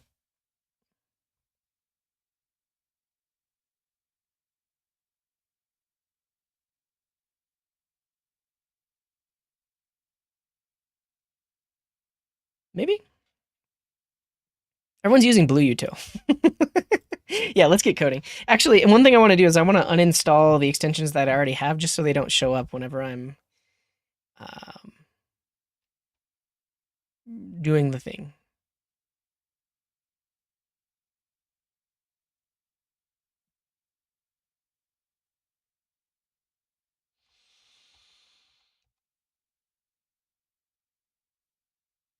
Thank you, Josh Nerd. Thank you for that prime. Appreciate you. All right, we're gonna just fly by the seat of our pants like a normal coding garden video. This is gonna be very, very different for me because I'm so used to, at least the past month, I've been making edited videos. But here we go.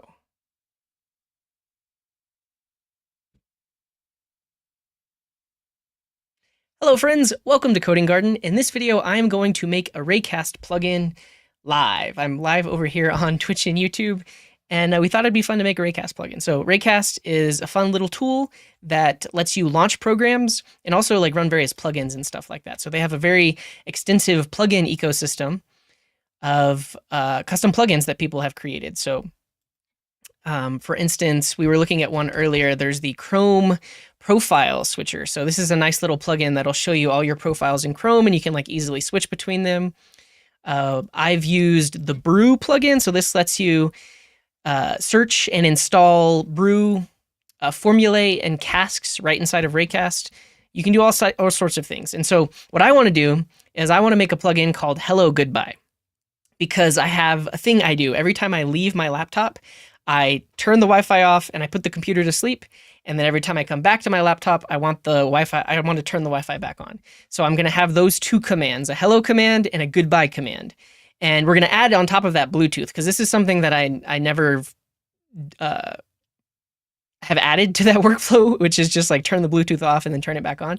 But this is also great because like if I'm leaving and I'm going to put my laptop in my backpack, I don't want the Bluetooth and the Wi-Fi to be on. So it'd be great to have that in the command. Now, once we create the plugin, we can just do anything that you can do inside of node.js. And so we have determined that on a Mac, this is how you turn Wi-Fi on and off. And you do this from the command line. So network setup is a built-in command on a Mac. And inside of node.js, we can just use child process to execute a command like this. So that's what we're going to do. And then for turning Bluetooth on and off, it's going to take a little bit more research, but there's a thing called AppleScript that is built into all Macs. And there's a way of using AppleScript to actually toggle the Bluetooth on and off inside of the system settings pane. But we'll have to figure that out when we get there. For now, let's just create the plugin and get the Wi-Fi on and off working. So what you can do is if you have Raycast installed, just do a command space. Actually, can I bring this over here? And then I think if you search for create plugin, yeah, create extension. We'll do this, and then we'll give it a template of static list. Let's try that. Actually, do I even want a list? No.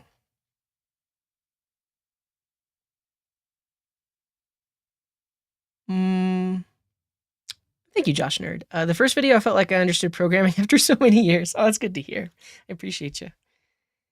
I've never used macOS. Is macOS as closed or restrictive compared to Windows, like how iOS is restrictive? Yeah, absolutely. I mean, I guess not as much because like you technically, it's a lot easier to run apps that aren't signed on a Mac, but you do have to go into the security settings to disable that. Whereas like it's almost impossible to run anything on iOS that isn't through the App Store. I think I'm going to go with script. Let's see what we get whenever we do script. And my package title is going to be hello goodbye. Can I have spaces in here? I guess I can. So 2 commands for leaving and coming back to your computer. This would be, I guess, under like productivity. I need to put it somewhere.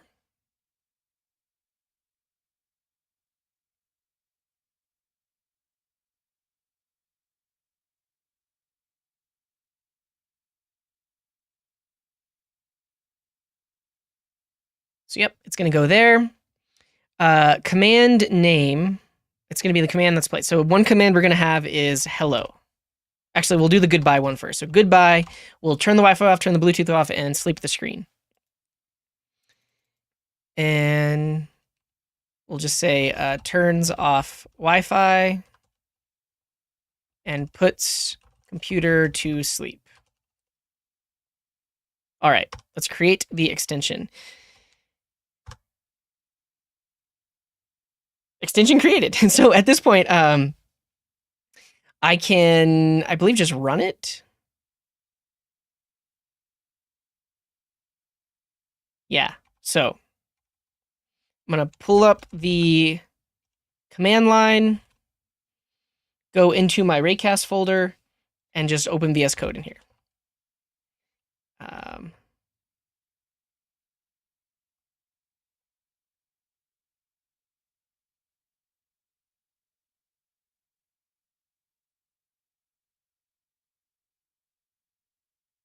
All right, by default, we have a bunch of stuffs. So the plugin is kind of just ready to go. It has its name. It is a JavaScript project. So it has a package.json. We're going to be writing stuff in TypeScript, and they use React-like code to build out the UI if you have a UI. But we're not even going to have a UI for this extension. This extension will literally just have 2 commands. It'll have the hello command and the goodbye command. And we can see in here that it has our goodbye command, and it's going to run the index file that is in the source directory. So this is a node project, so I'm just going to npm install the dependencies.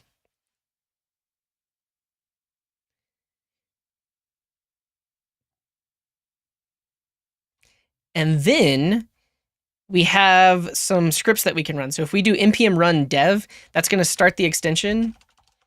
And you'll be able to, well, I guess it does a lot of things. It builds it and then also like links it so that you can use it inside of Raycast. So if I search for goodbye, there's the hello goodbye command. And Pablo, thank you for the Prime. Appreciate you. And so if I do this, that copies some, like the example command just literally copies something to my clipboard. And there it is. It literally copied today's date to the clipboard. But here's what I want to do. I want to move some stuff around. So You can see right now that this command says goodbye and the name is index. So that's actually pointing to the index in the source directory. So I'm going to call this goodbye, and I'm going to rename this to goodbye. Great. So now that should be good to go.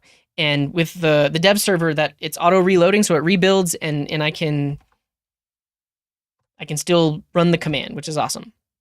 But now we want to do the business. We want to toggle the Wi-Fi. So I want to run this command. And so in here, I can just do node.js stuffs. And so inside of node.js, there is, actually, was it going to help me? There is exec sync from child process. So child process is built into node.js, and it lets us execute commands straight up. So I'm going to do exec sync this command right here. And so this will turn the Wi-Fi off. Simple. That's literally all we have to do. And then let's test it. Now you can't see my Wi-Fi, but I'll let you know whether or not it worked. So command space, goodbye. Command failed. Command not found. Network setup, command not found. Okay. When I was like prototyping this stuff, I ran into this issue. For whatever reason, when this command is running, it can't locate network setup, but we can just point it directly at it. So if I do which network setup, which is like a Unix command, if we point it to the full location, it'll be able to find it. All right. Rebuilt. Goodbye. My Wi-Fi just turned off. You can't see it, but my Wi-Fi turned off. So let me turn my Wi-Fi back on. Give me a second.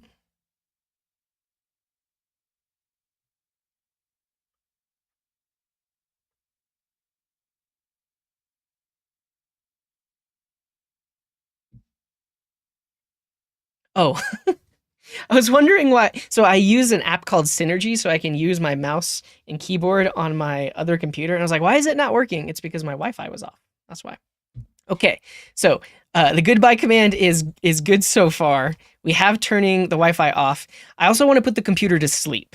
So I want to see if there is AppleScript for putting the computer to sleep. Or there might even be something we can do from the command line. So I'm just going to search the web. So I'm just going to say Mac programmatically sleep. And Roga, thank you for the prime. Is there a programmatic way to make the machine go to sleep? OSA script, tell application finder to sleep. Look at that. It's another command that we can run. What I can do is I can just test this from the command line. Let's see if my screen goes blank. Yeah, that works. That actually works. So we're going to have another script that can do that. And we're going to clean the code up in a second, but simple as. We literally just do this. We'll use double quotes so we can have single quotes inside of it, or not.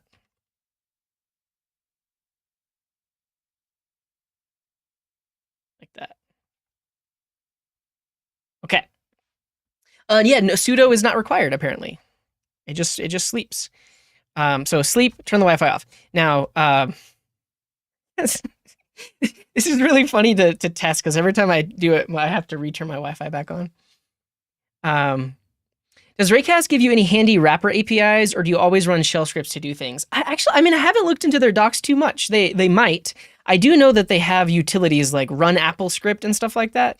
But looking at the source code of other extensions, which is how I've learned some of this stuff, they all seem to be using like exec sync or execa or different things like that. So, yeah. All right. What do I want next? I want to go ahead and make my hello command, because I want to easily turn the Wi-Fi back on. So I'm going to copy this into. Don't copy the source. We're going to create a new command called hello. And in our package.json, we're going to add a new command. So right here, we add it. The name is hello. The title is hello. And we'll say turns on Wi-Fi. That's it, turns on Wi-Fi. Cool. and then we'll just update the hello command. So the hello command now, yeah, and we can remove. Yeah, you're right. We don't need those imports anymore. Look how easy it is to write a command. I just do this. But in this case, we don't want to sleep, and we can tell the turn Wi-Fi on to just say turn on. Awesome. So now I can say goodbye. That sleeps my computer. And then if I wake it back up and I log in, I can do command space hello, and that should turn my Wi-Fi back on. It does. So my Wi-Fi is turning on right now. One thing we want to do though is hide the Raycast UI when the command is done running. And so they have a built-in way of doing that. I need to look it up though.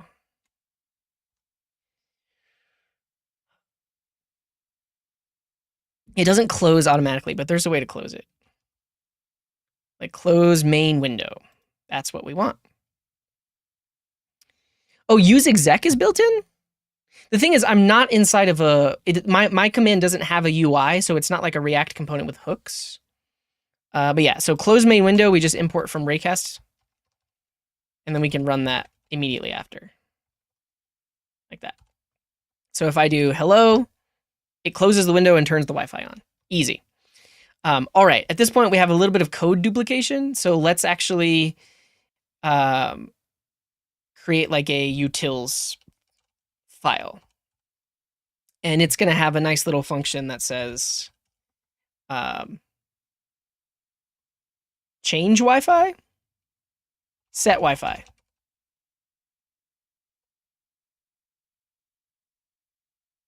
Did I spell it wrong? Utils? Utils, thank you. Yeah. And then we'll just accept a Boolean called on. State, toggle Wi-Fi. The issue is I don't want to just directly toggle Wi-Fi. I want to be able to pass in turn it on or turn it off. I don't have a TypeScript boilerplate. I have a TypeScript Express API boilerplate. The boilerplate for creating a Raycast plugin is just built in. When you do command space create extension, it gives you this template by default. I think I like that, Drills, because basically we're just rewriting this command to do this, but we're going to change this to be either on or off. Yeah, I like that. State. That's the way to go.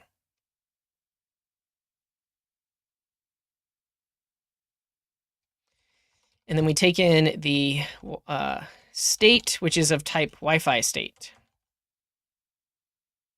And Wi-Fi state is a little type union here. So we just say that it can be on or it can be off.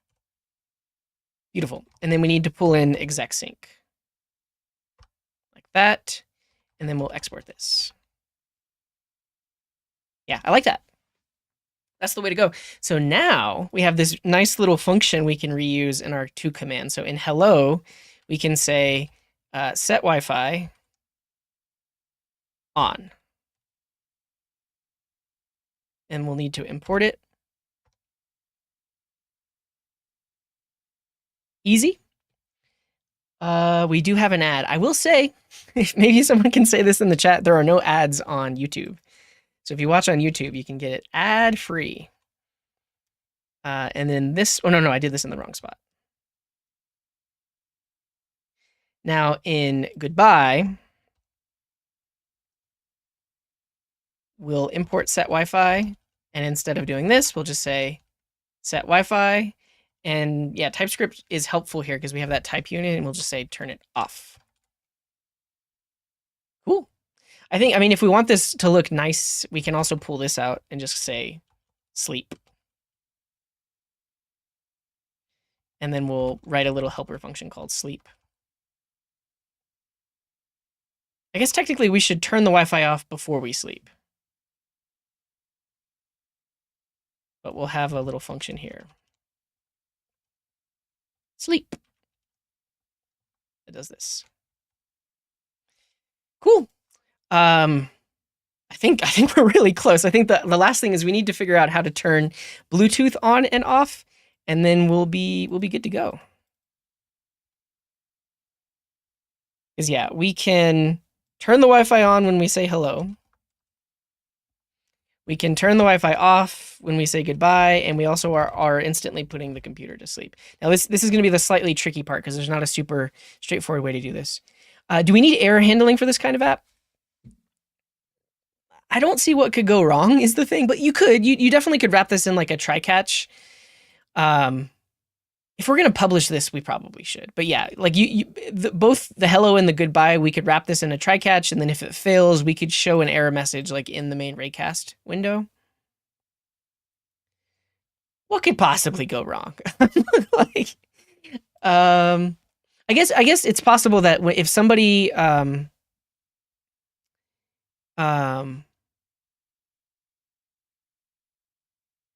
right now we are assuming that the whoever is using this. Can we test goodbye? Yeah, we tested it a second ago, but we'll do it anyways. So sleeps, and then when we log back in, Wi-Fi is currently off. So we will say hello, hello, hello, goodbye. But this is the main issue: is some people's Macs, maybe they have an external Wi-Fi, and this isn't going to work because we would need the specific device name. I don't think it would fail. I don't know. Also, OSA script, is this just AppleScript? Because if that's the case, then we can actually use the helper built into Raycast. A command line invoked application that can run AppleScripts. Ooh. Okay. So let's actually just use, instead of doing that, let's use the built-in, there's a run AppleScript built in the utils. So let's do this instead. I have a separate streaming computer. That's why my my stream doesn't go down. Does it? I don't think it does drills. I mean, it might. It's happened in the past. But instead of doing this OSA script thing, we can pull this in. We'll need to install the utils package. But then we can actually do this.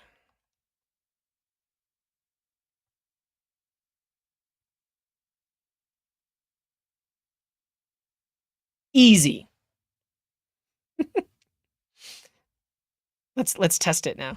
And so, I mean, if you miss this, we have a dev process that's just running every time we make a file change. It rebuilds, and it auto reloaded here in Raycast. So if we say goodbye, it still puts the computer to sleep with the run AppleScript. Cool. All right, now we need to figure out how to turn the Bluetooth on and off. So let's do a little bit of searching. We came across a Stack Overflow earlier. That had some script, but it was from like 2012. macOS programmatically turn Bluetooth on and off. Oh, my Wi-Fi isn't on because I said goodbye, so I have to turn my Wi-Fi back on.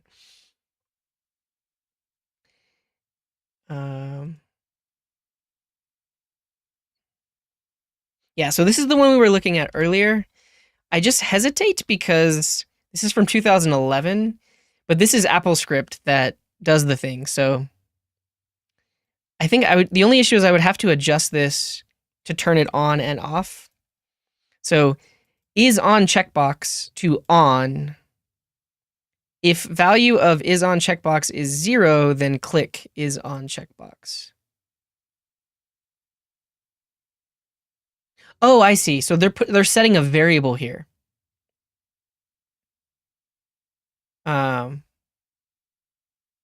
Oh, it's not showing your message. I see. Oh, it's because my Wi-Fi was down. Yeah. But then it should pop up when my Wi-Fi comes back, right? Let's see if this works. Let's see if this works. This is going to be another function. We'll call it set Bluetooth. We're going to get the. Honestly, can we just reuse? No, we'll create a new thing called Bluetooth state. And the only difference is it's a capital on and off instead of a lowercase. But here, this just runs in AppleScript. Like this. Isn't that nice? How would you even go and try to unit test the sleep function?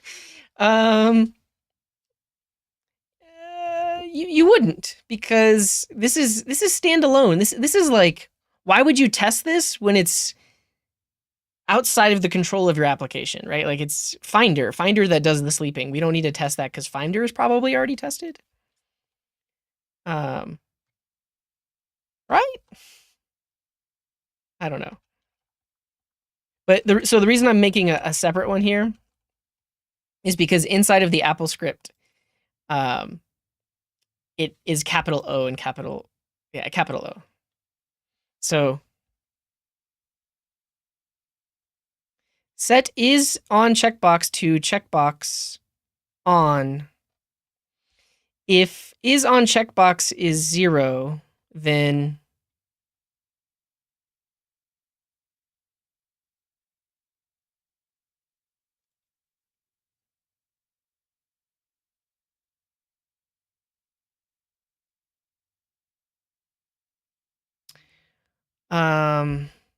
honestly,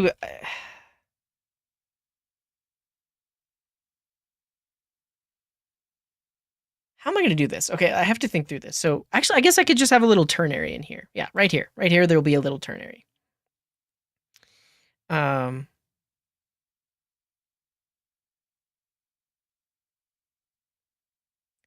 never mind this. We can actually just reuse the state variable. What should we call this? It's Wi-Fi and Bluetooth state. Should we call it wireless state if we're going to be reusing it?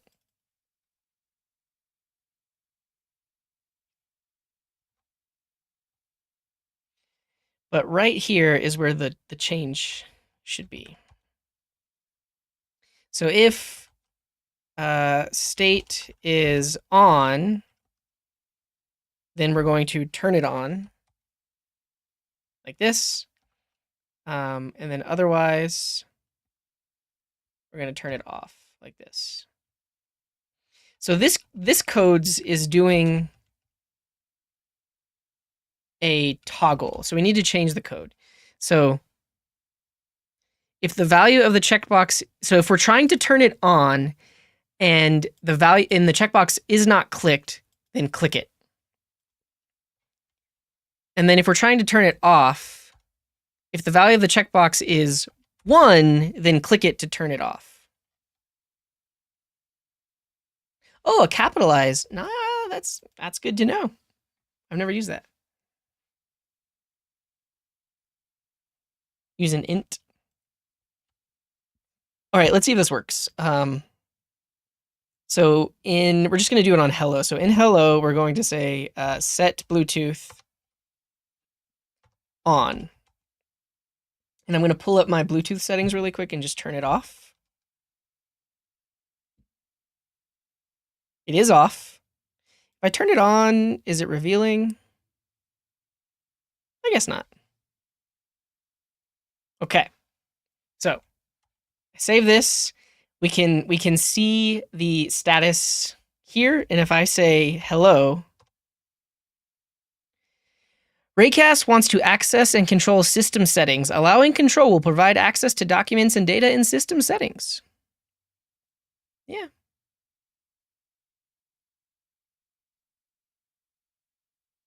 All right, let's try again. Hello. Okay, this code is outdated then. the AppleScript that we copy pasted is not doing what we want. We're gonna have to find some new AppleScript. I did see in the Stack Overflow post there was a more recent one. There might be Mac versions where this won't. Yeah.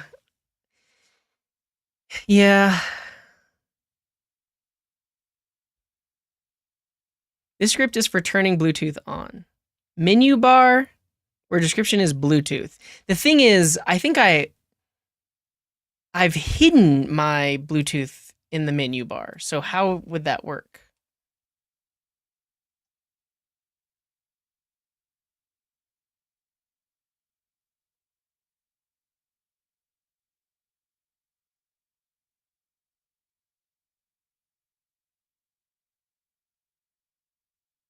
ChatGPT is giving me. I guess it's funny how I don't use ChatGPT for anything, or at least for coding. These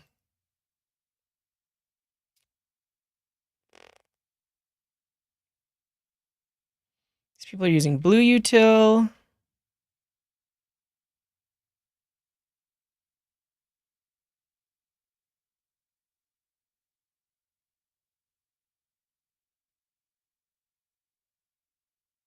Mac Scripter. Does this have like AppleScript examples?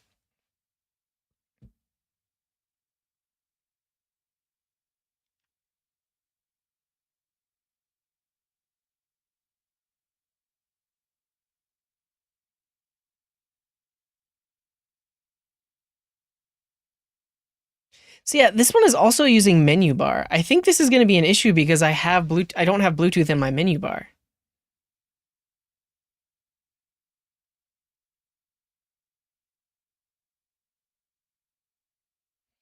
Honestly, though, we can let us not try to do anything crazy here. Let's just do the actual toggle and see if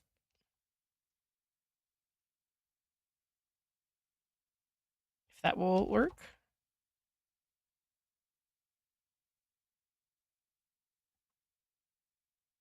Hello. No. Let's get more specific with it. Mac OS, Sonoma, AppleScript, toggle Bluetooth.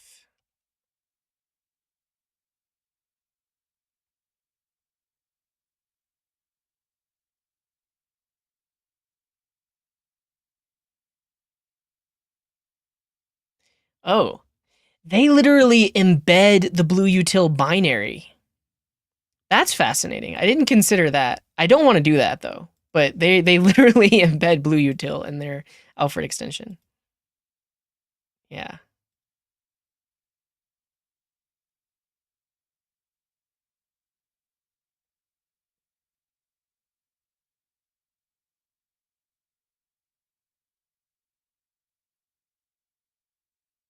Oh yeah, you're totally right. We should just look and see how they do it because there's an existing extension that does it. Oh, we looked at this earlier. Thank you, Afkansazi. We literally looked at this earlier.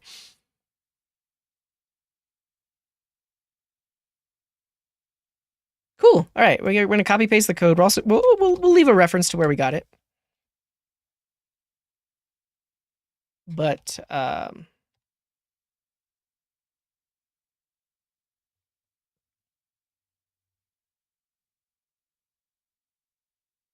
go to main. No, I appreciate it because we completely forgot that I looked at this. I looked at the source code for this extension earlier, and yeah. We should look at the license of this extension. It's MIT. Cool. That means we can copy paste it to our heart's content. Or is it no? Well, never mind. This is the extension's directory. What specifically is the air? What's the license of the airplane extension? It's MIT. Great. Nice. I think the major difference between the airplane mode extension and mine is that I want to sleep the computer whenever we say goodbye. But I will show that one really quick in case you just want to use the existing one. It's called airplane mode.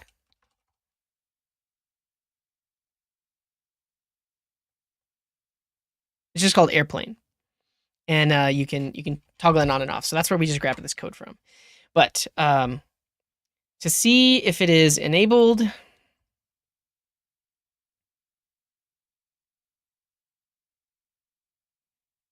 they run this. They get the state. If the state is on, oh well, we can actually. Here's the thing: is we can see their AppleScript here. To see what we were doing wrong.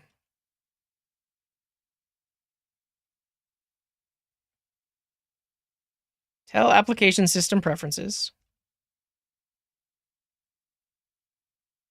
Set current pane to COM Apple. Oh, they look at them. They add a delay. So set the current pane. Pause. Now that the pane is on there, now that it's on the Bluetooth pane, we're going to tell system events, tell system preferences,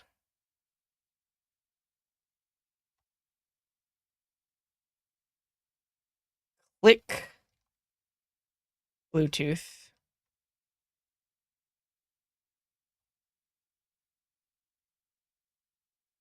Intel,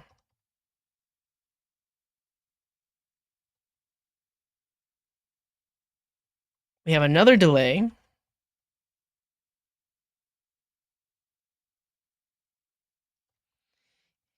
If application system runnings, system preferences is running. Oh, so then they're going to close system preferences. Did I miss? Oh, you're right.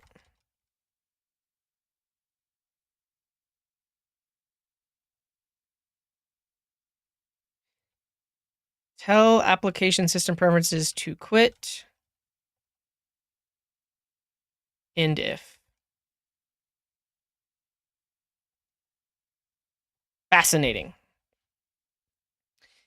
Okay, so tell application system preferences. Set the pane to the Bluetooth pane. End. Wait 1 second or 1 millisecond. I don't know what the delay is here. Tell system events to tell system preferences to click button 1 of window Bluetooth. Set the UI elements to entire contents. Intel. Intel. Wait. Now, if system preferences is running, then quit. So it's literally going to pop open system preferences, click it, and then close it. Fascinating.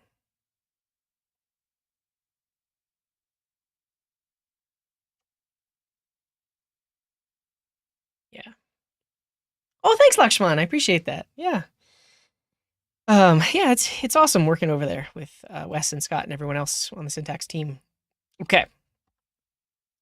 Hello. Now we check Bluetooth. It's not on. Hello. I think I just want to log the output of is enabled, see if this is even working. Set value to do shell script system profilers. Wait, is this just a command we can run from the command line? It is. Okay, this is a little bit roundabout then. We actually could use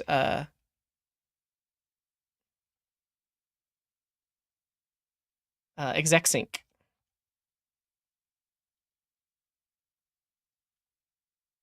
Now, I mean, like technically, we could do the one that like returns a promise or whatever else. How do you get the state out of that? You just match against it. I'm calling it stats because it's a bunch of other stuff too.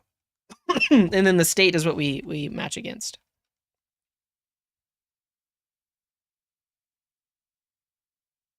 I mean, I guess that is nice if you literally just grep on state. It's literally going to give you back state off. So we could just do this whole thing.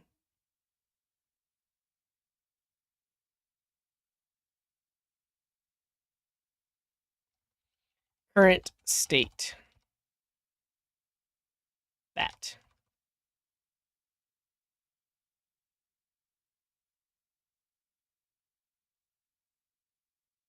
Exact sync? No, it's exec sync. And then if the current state includes off. Current. Current, thank you. We'll log the current state. Let's see.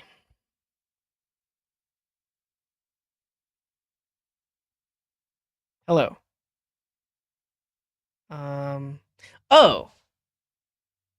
Are we not calling this function in our hello? Hello. We are. Set Bluetooth on.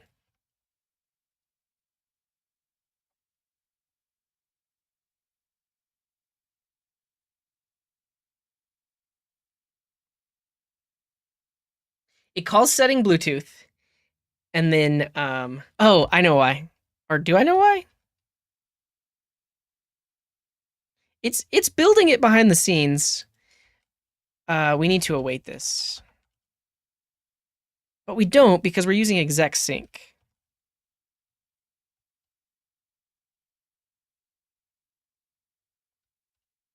So we actually don't need this to be an async function. And then run AppleScript. Does that return a promise? I guess it does return a promise, so we should await that too. Okay, we'll make it async. I shouldn't stop it from running though.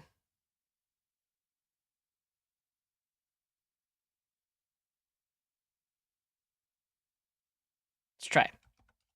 Hello. Cool. System profiler, command not found. We ran into this issue earlier. We can just pass the full path. So bin user sbin system profiler.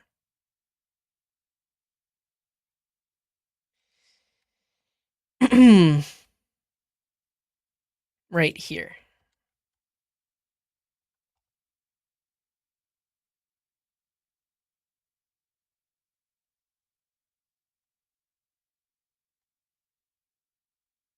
Hello. Command failed. OSA script execution error. System settings got an error. Can't set pane to com.apple.preferences Bluetooth.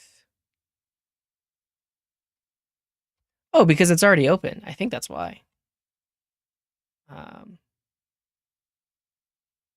If this, so this assumes this assumes that it was not on the Bluetooth pane already. Let's see.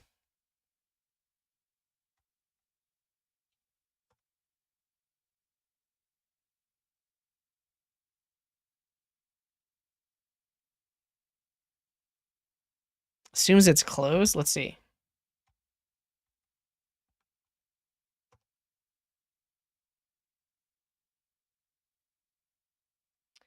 No, let's just see. I mean, is this an issue in the existing? Why can't I copy this? Can't set pane to pane.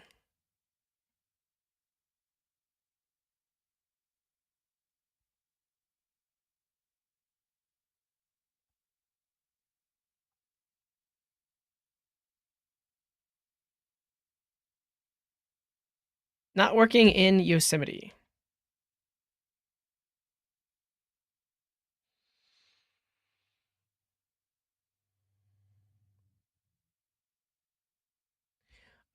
We I thought we did copy paste airplane mode.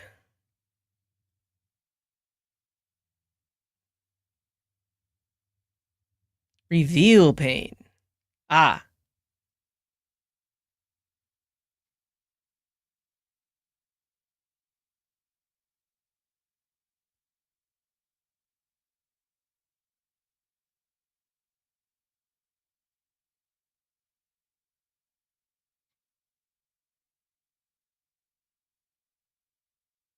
To set current pane to pane ID. Let's try this.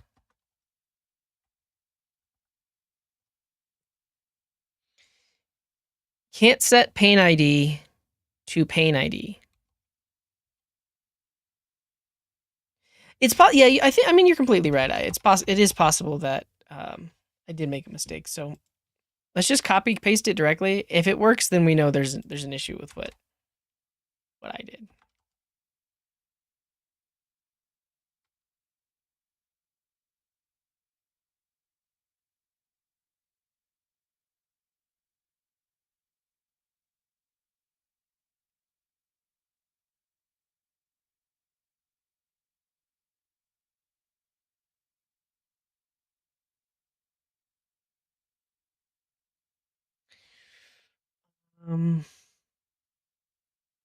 Airplane.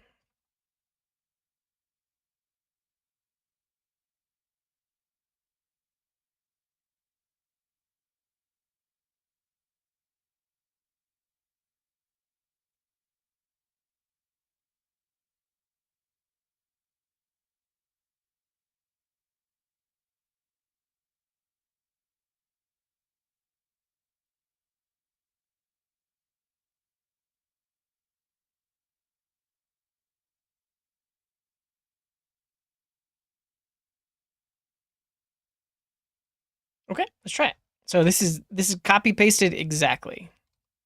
We will await it. Yeah, it doesn't work. Doesn't work for Bluetooth. So I mean, so now there's a good reason for me to actually make this extension is because Airplane does not work. So now we fix it. now we figure out how do you do this on macOS Sonoma. That's the thing here. When is this? 2017. Seems like the button moved to number 3 in Sierra.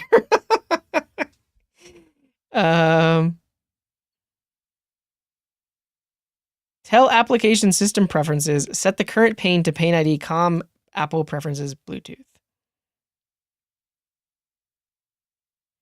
Optional. Only if you want to set. I don't want. What if I don't? I don't want to display the window. We don't even need this section. Tell application system events. Tell application process system preferences. Click button 1 of window Bluetooth. Set UI elements to entire contents. And tell. Yeah, we don't even need to do this.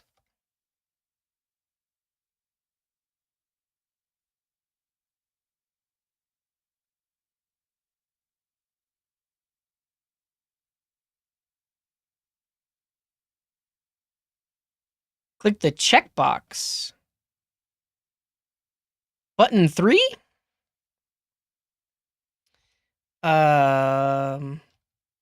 Let's see if this complains. Hello.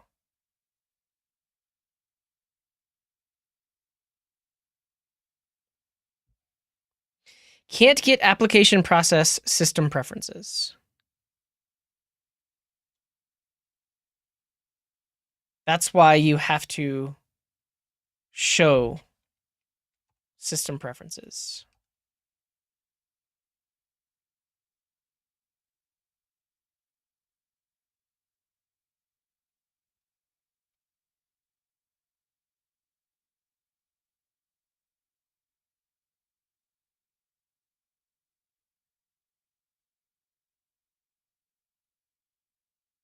How do you write AppleScript in debug mode? I have no idea.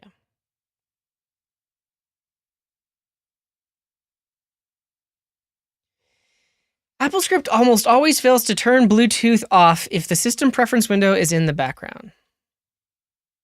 Hey, this looks like a more. Oh, here we go. I like this better. Tell system preferences to activate.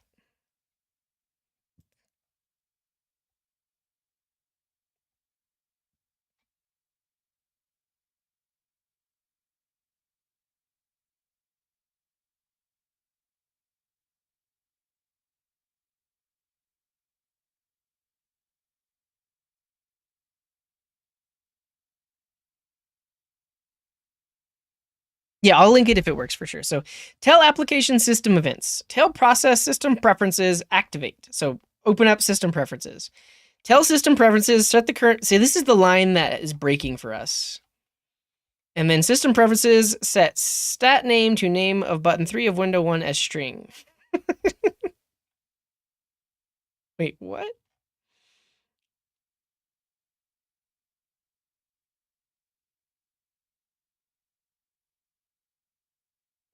Let's just see if this fails in the same spot, which is this one. Oh, you know what? This might be what's missing is activating system preferences. I'm just going to try adding this to the other one.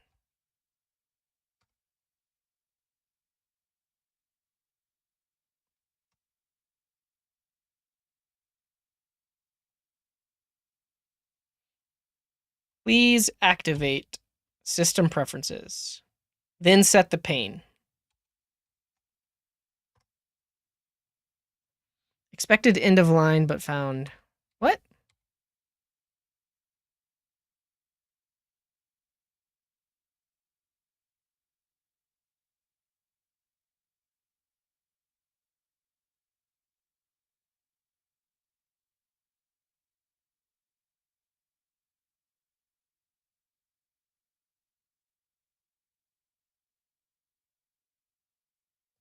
The AppleScript editor has. Well, we might look at that. And see you later, Ashley B. Expected end of line, but found. Okay, there's. I think there's something weird in the. Oh, maybe that was indented too far?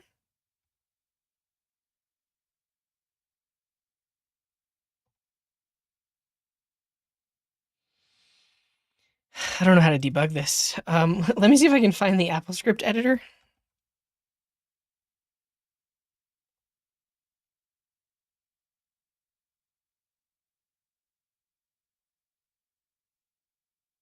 All right, there is a dictionary. You're telling me. Open dictionary. Oh.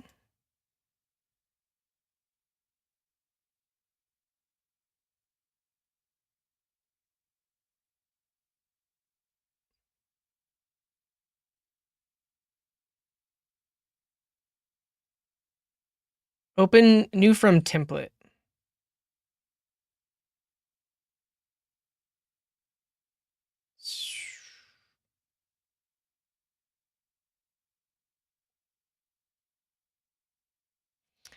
This doesn't seem like it's what I think it is. These are like application dictionaries? I don't know. Oh, you're right. I mean, honestly, this would be cool. Yeah, I think you're right. Like, what if we can use this as the debugger? Let's go.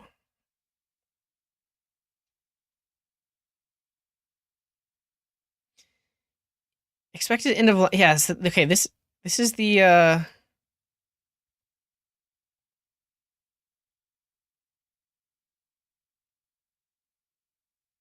look for preferences and it will give you available properties.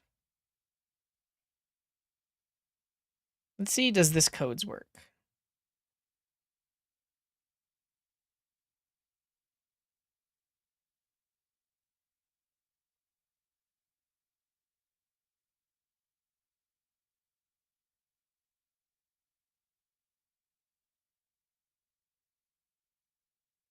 Oh, is this a bad quote? I think it was a bad quote. No.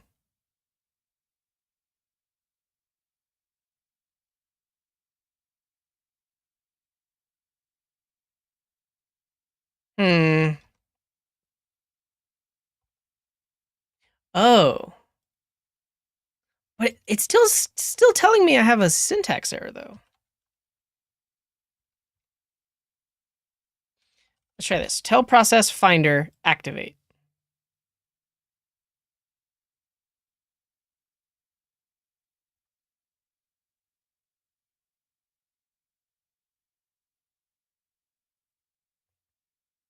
Expected end of line. So tell process is supposed to be on a new line.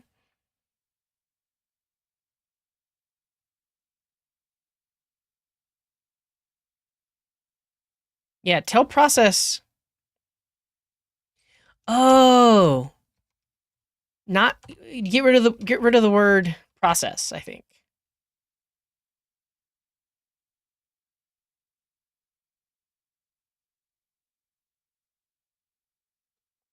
Finder doesn't understand the activate message. Okay. System settings. System preferences. They don't understand the activate message.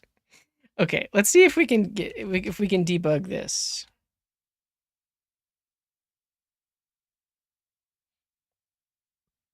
Can't set pane ID to pane ID.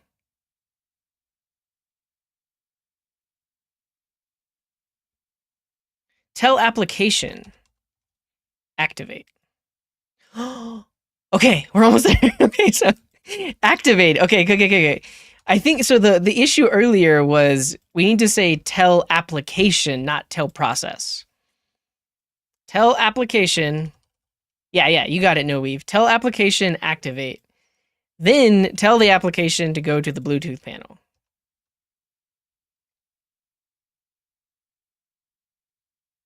There is no Bluetooth pane apparently. How do I get the pane ID?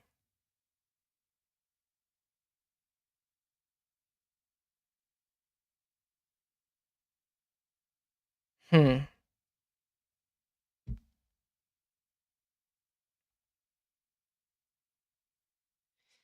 Mac OS system settings get pane ID.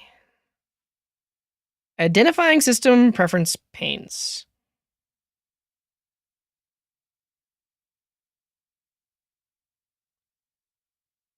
Oh, this will this will copy the current pane to the clipboard. Okay, let's see. And so I have system settings open and it's on the Bluetooth pane. Current pane. Oh, would you look at that, my friends? Capital Bluetooth settings.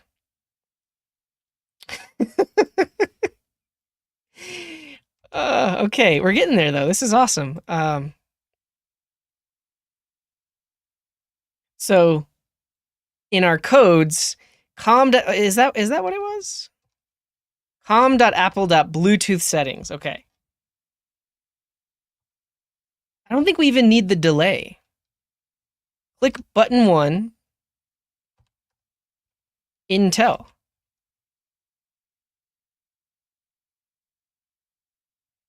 Is there a deactivate instead of quit?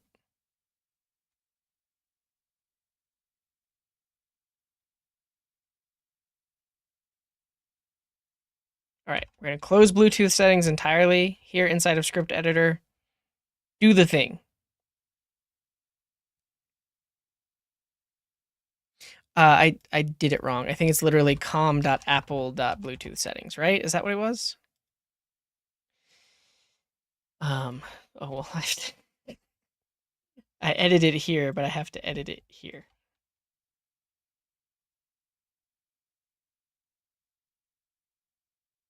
Okay, it's swapped here, but then can't get application process system preferences.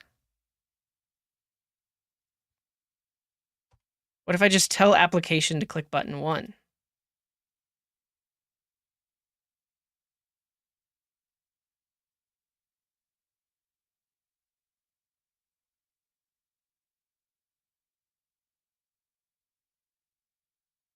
Tell application. Like why did this switch to system preferences?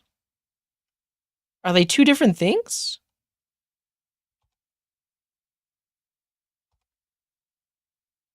Oh, it updated my code. Do you see this? I copy pasted this and it changed it to system settings. Tell application system settings. Click button 1.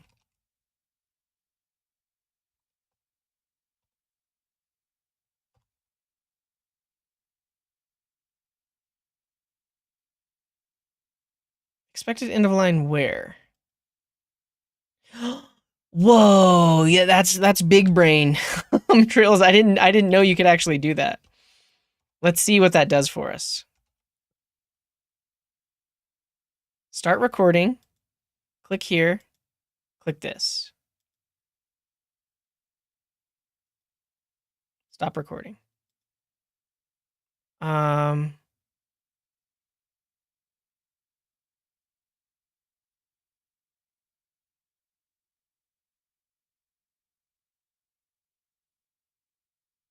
what is Does the recording button actually do anything?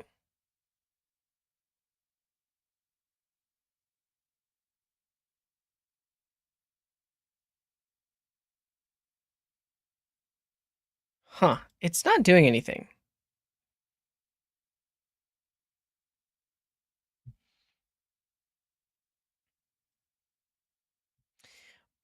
but we are getting close, right? So we can open up system settings. We can change to the Bluetooth page.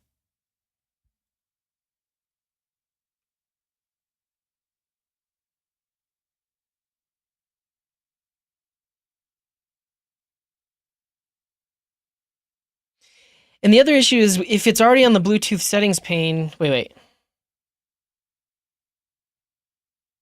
That's why there was a delay in here. Try again.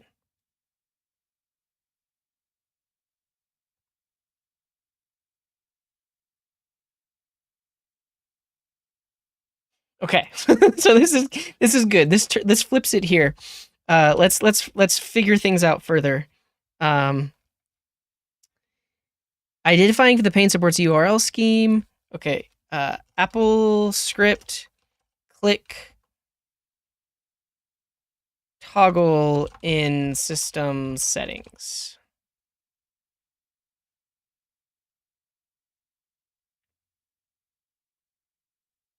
This is from 2018.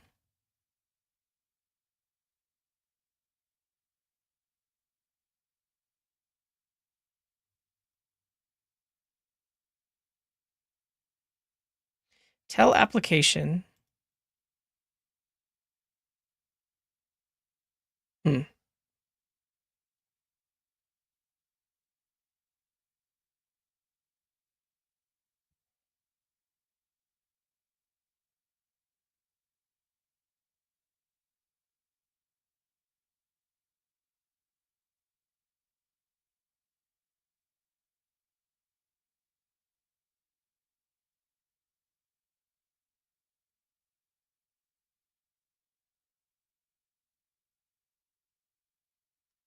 Tell application system preferences activate. Set the current pane. Tell application system events.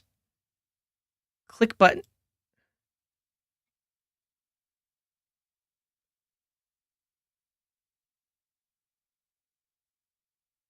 Oh, okay.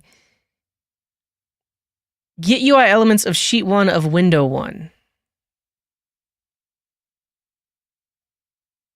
This would like tell us what the UI elements are so we know what code we should write.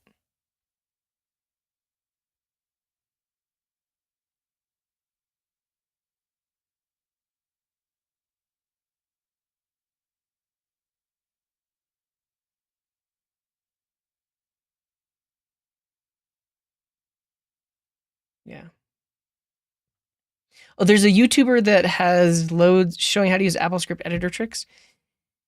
I guess I could probably figure that out. I feel like we're so close though.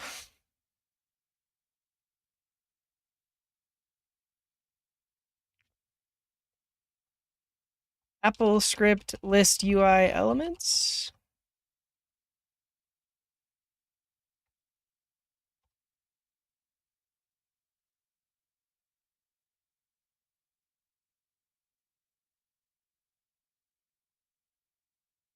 You can't send links on YouTube. I'm not gonna watch a video though. If you can find an article, I'll open an article.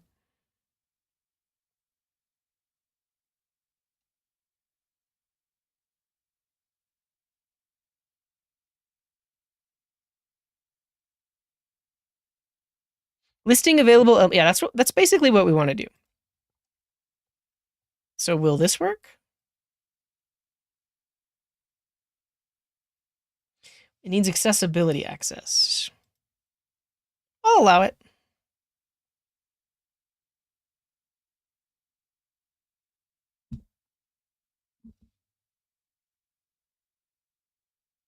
Okay. Now. Oh, okay, here we go. Right? Group 1 of Bluetooth application process settings. Group 1, text field. Button. Splitter group, scroll area. It's the button, right?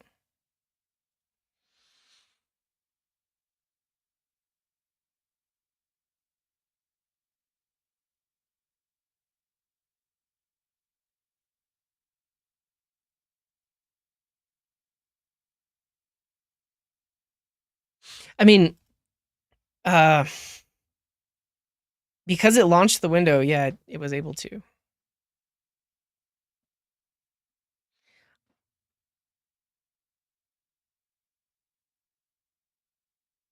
Um,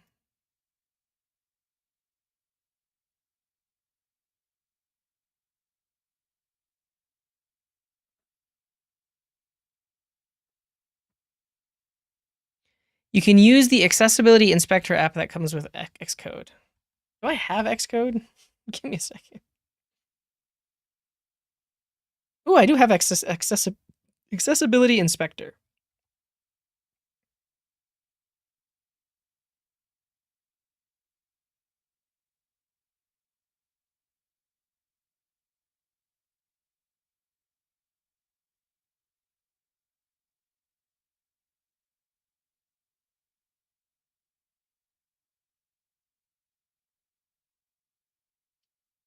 Fascinating. Look at this. You can literally select these things. Group, text, navigation, Bluetooth text, unchecked, switch. It's a switch.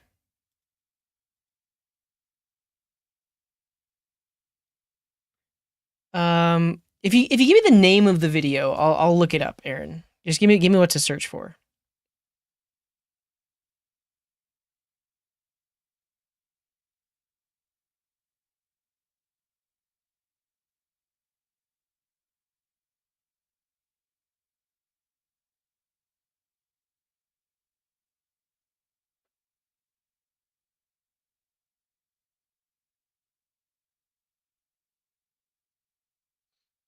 It's a switch. So do we click a switch? Checked switch. And then unchecked switch. Yeah, so it's a switch. It's unchecked switch. So we should search for how to toggle a checked and unchecked switch.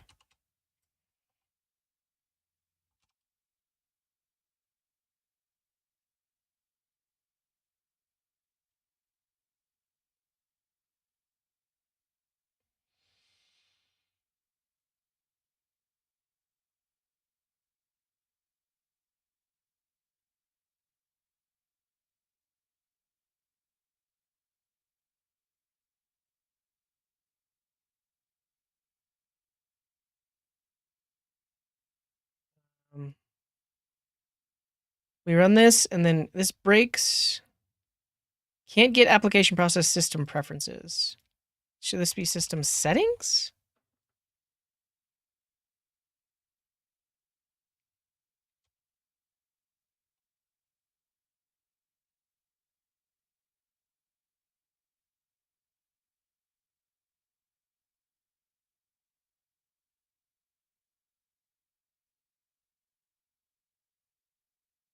Is there a check switch?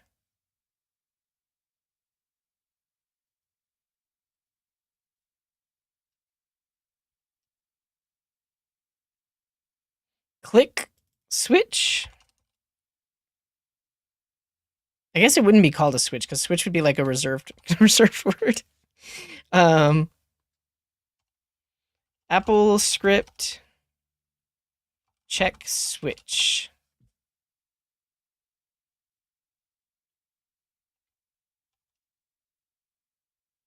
I guess check like a UI switch is what we want.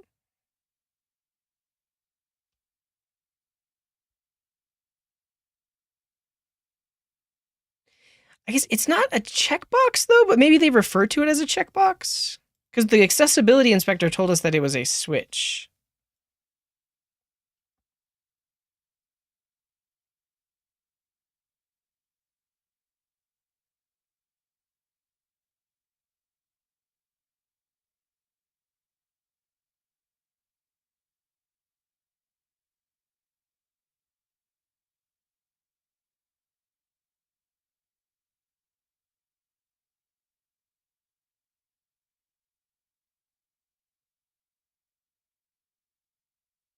All right, let's try again with the accessibility inspector. Maybe there was something I was missing.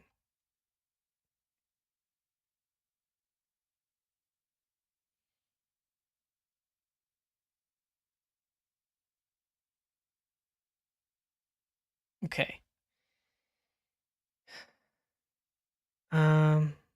Element ns switch.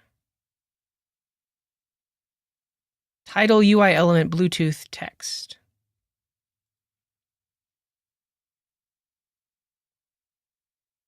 It's an ns switch.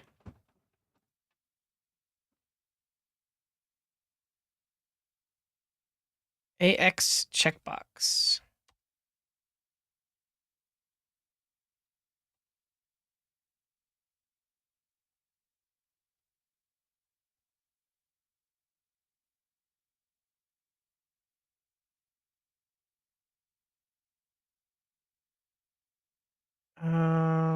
Let's search for this one.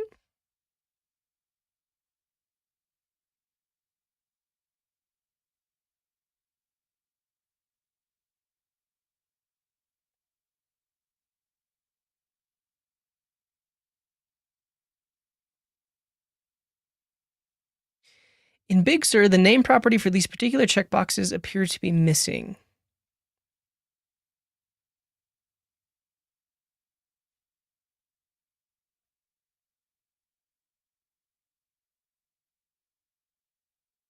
Okay, if we do that thing we did earlier, where we get, yeah, we get the contents. Is there anything in here that is a switch?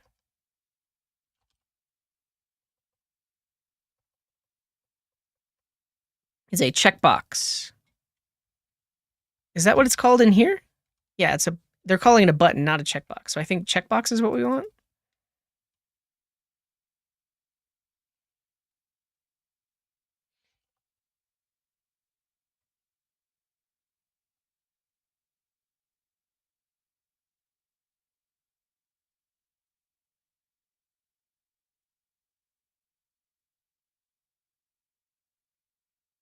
Pane ID. Oh. Okay. Click checkbox 1.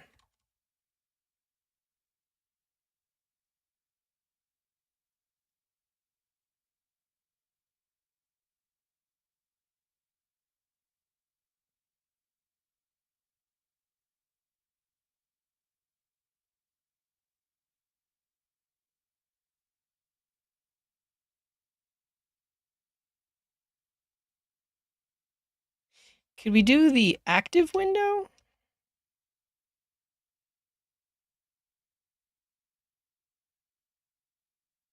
So yeah, so so because we just open system settings, that this should just work.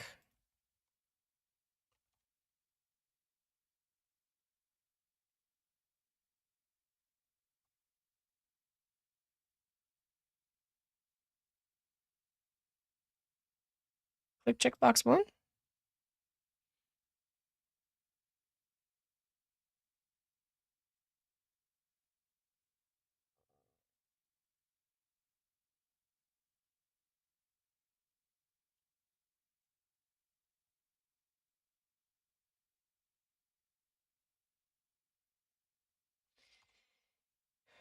I just don't know. So when I did click checkbox, so when I did this part here,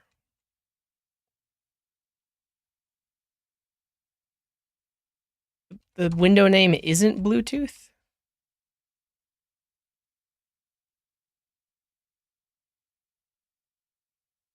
Can't get checkbox 1 of window Bluetooth of application process system settings invalid index. So yeah, Bluetooth is the wrong name for this window.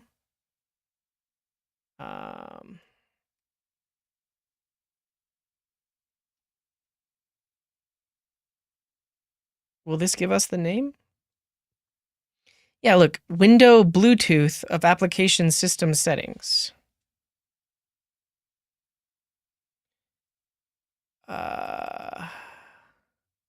Maybe you're right.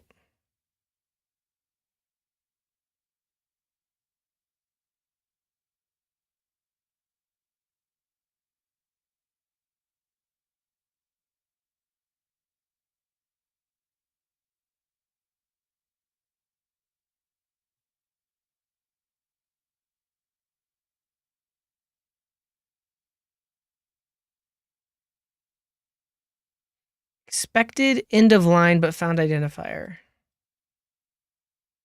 Tell application system settings. Click checkbox of window Bluetooth. Click button 1.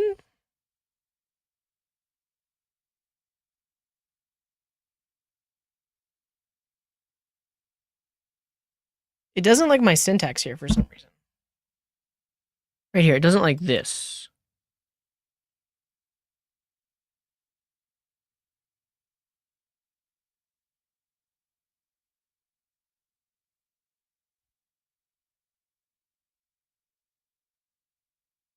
Why did I delete the line? Because then it was twice. See, so are you saying they both need to be system settings? Tell application process. Is it that's why I deleted it, because it's the same thing twice. I see. So this does need to be system events. Can't get checkbox 1 of window Bluetooth of application process system settings. Invalid index. 0? Invalid index.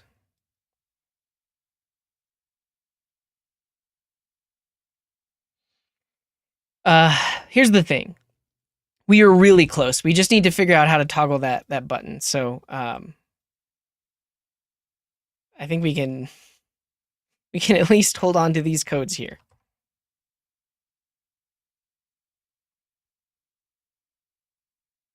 I don't think I need a delay because the pane is open. Like, maybe you're right though.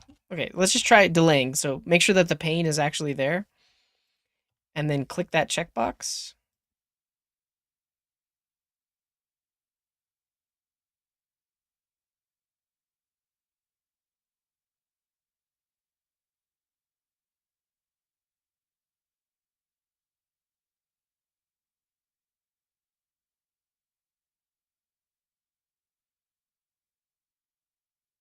Can't get checkbox 1 of window Bluetooth of application process system settings. Invalid index.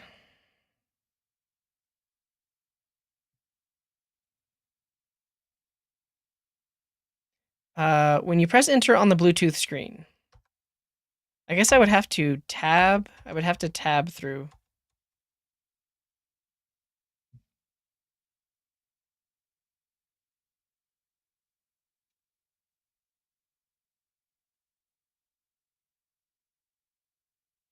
This is the thing that spits out all the stuff that's visible, though. Window 1. Splitter group? Group 1?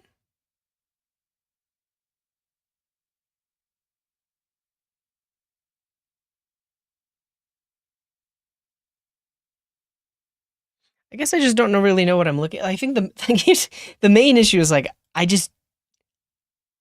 don't know how to get this. Like, this feels like it's somewhat helpful. Like, there is button 1. Oh, is it literally just... It's just checkbox. There's no number on it. No number, just checkbox. No way.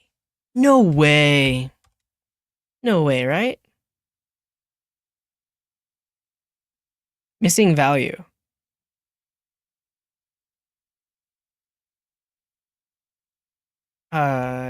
Checkbox? No.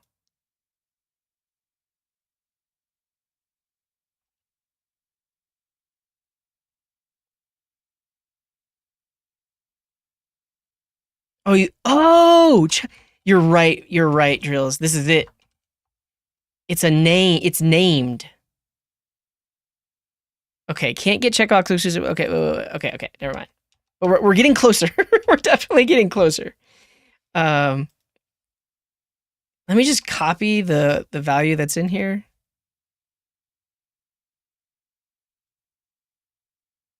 Like this. Yeah, I'll share it once I finish it for sure. Checkbox Bluetooth of group 1 of scroll area 1 of group 1 of group 2 of splitter group. So I mean I think it feels right that it's like it's labeled.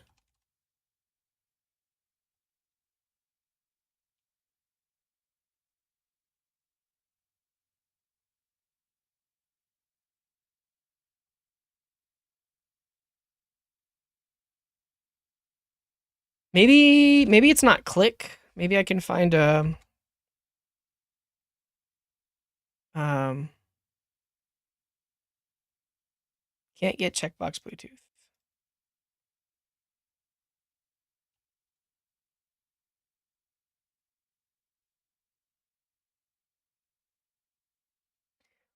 What's up, Control Alt Scaldron? We're making a Raycast extension, and we're trying to programmatically turn the Bluetooth on and off, and it is proving to be difficult. Um,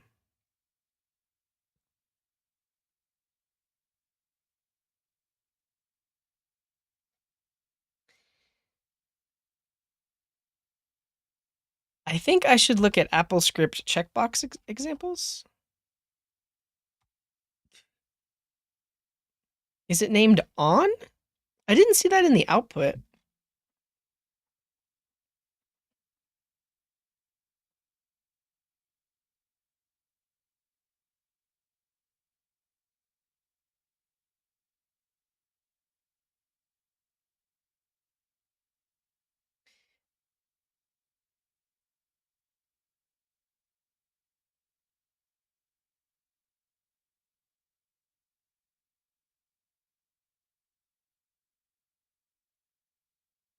Does it also open the Bluetooth tab if system settings is closed at first?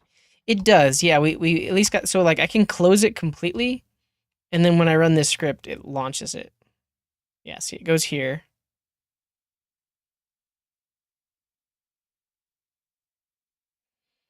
I think the issue is like you need the delay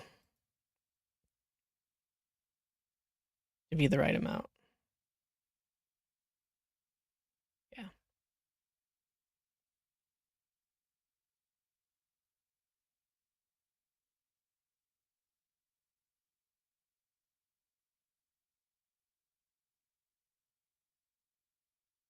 Is it a checkbox? I thought it was so when we use the accessibility UI thingy, we determined that it was a switch of window 1. I like that idea. The first window. Can't get checkbox Bluetooth of window 1 of application process system settings. Of active window.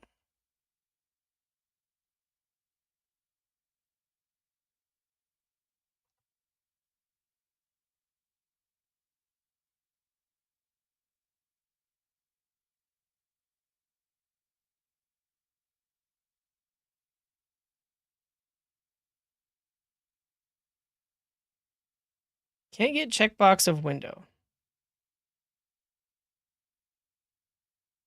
Without of? Click checkbox.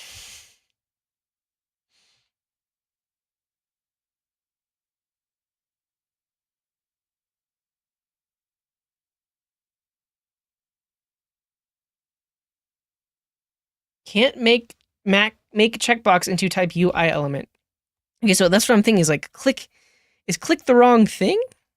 Do we click a checkbox? Why is it so hard to find any documentation on this?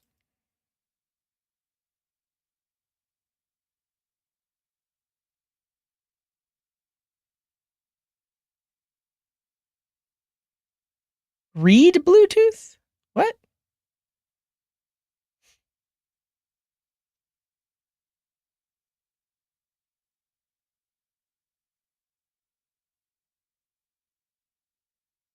Oh.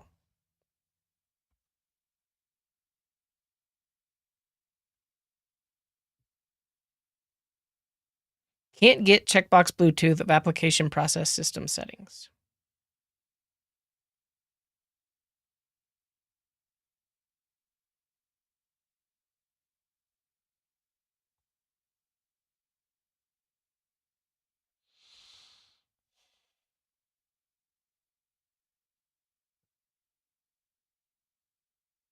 We're at a YouTube video. I don't know if that person is still here. Is this the one that they were looking at?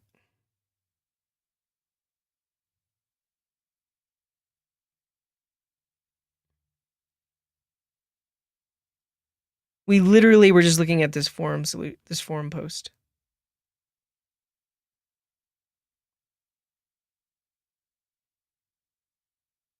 Is it a radio button?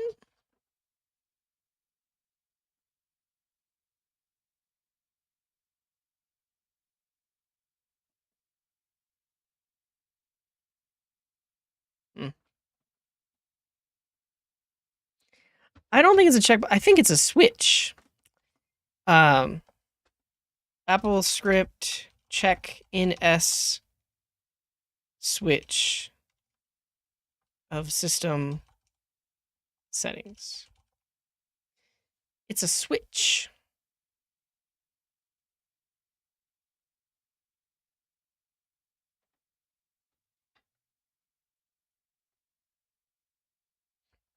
When we used the accessibility tool, it told us that it was a switch. AppleScript UI element types.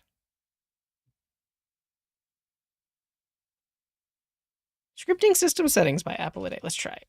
Let's see what they got. This one?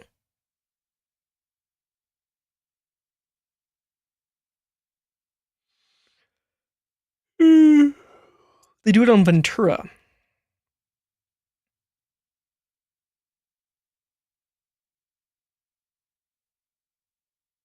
Whoa. Okay. He launches the script editor.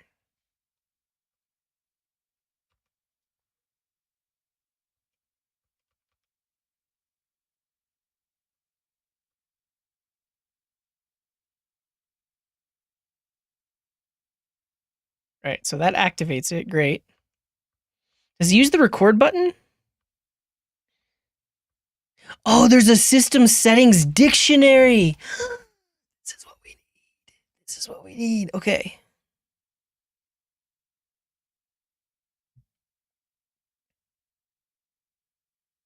System settings. Application. Current pane. Currently selected pane. Current pane. Okay, so in the code of current pane.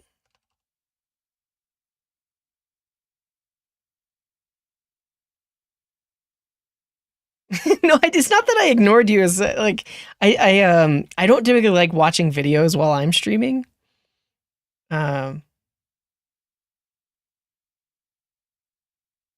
Okay. Pane ID.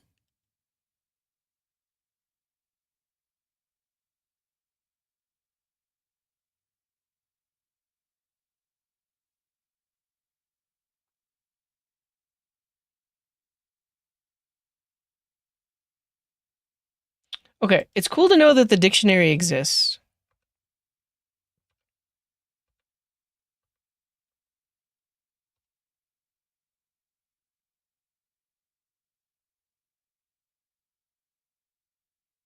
Got window, application, document.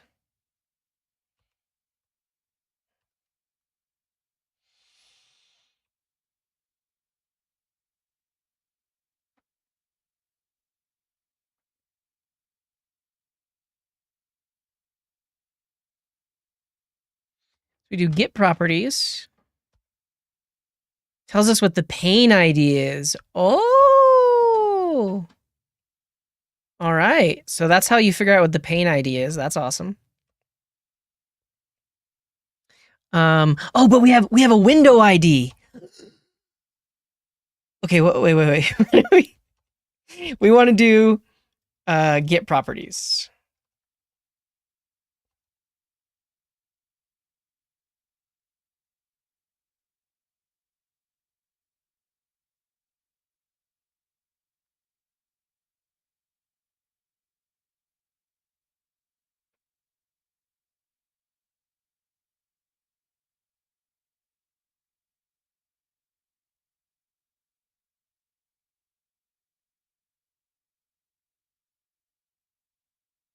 There are no properties. Come on.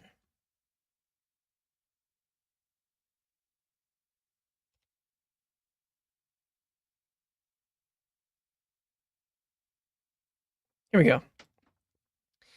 Window ID is 48295. Is that always the window ID?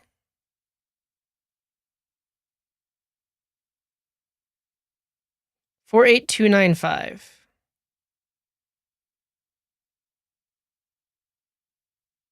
Oh, that's why.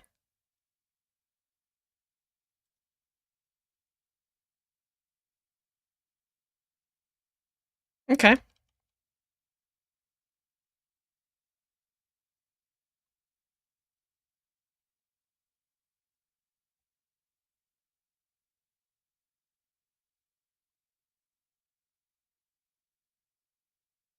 Can't get window 48295 of application process system settings. Invalid index. Window by ID? I'd be curious. Does he show how to do the recording thing?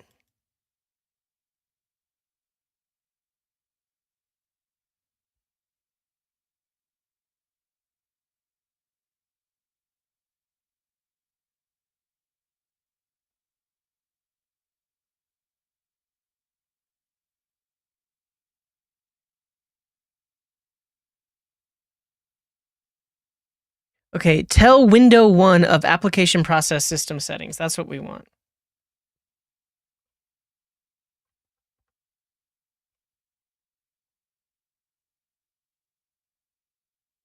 Can't get checkbox Bluetooth. Okay. I think this is closer, right? So this is clicking on the right thing. So get the window of that, and then I guess we can watch his video to figure out how he got group 1, area 1, scroll area 1.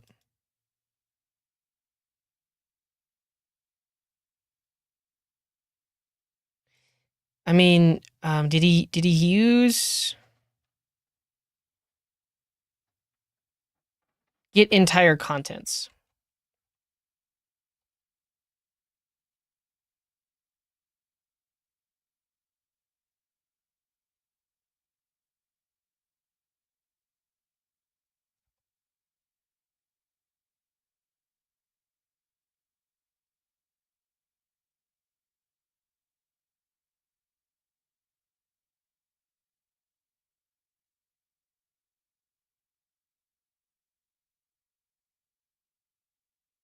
Group 1 of window Bluetooth of application. Okay. Pause. Checkbox Bluetooth of group 1 of scroll area 1 of group 1 of group 2 of splitter group 1 of group 1 of. Wait, what? This is ridiculous.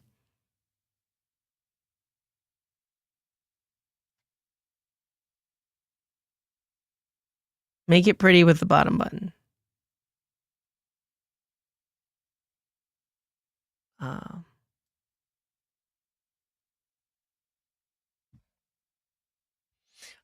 I'm also watching this video with no sound.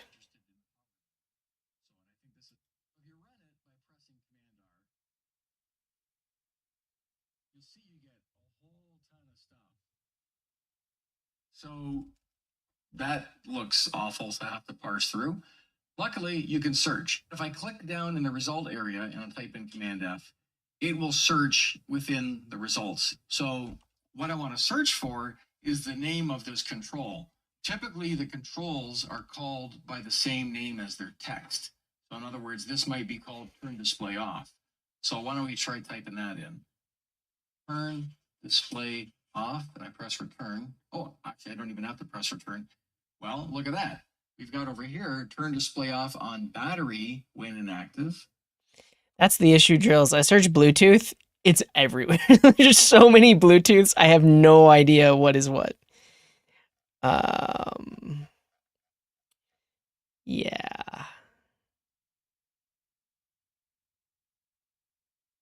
Which is not what we want because I'm interested in the power adapter. So, and I think this is it. Turn display off on power adapter when inactive. So, oh, good call. Yeah, let's find the turn Bluetooth on. Or no, Bluetooth label? Or let's search for airdrop. Here we go. We can find the static text right here.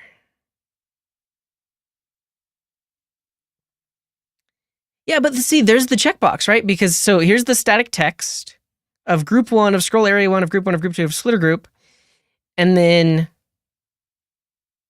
checkbox Bluetooth.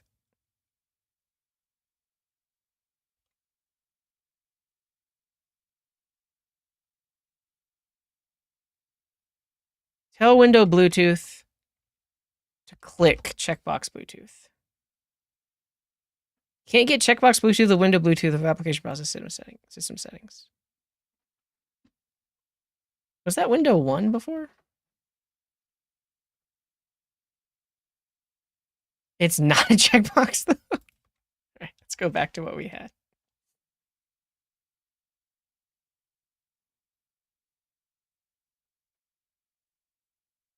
What were you saying? Click the checkbox portion. Honestly, what happens if it's on? Will it be anything different?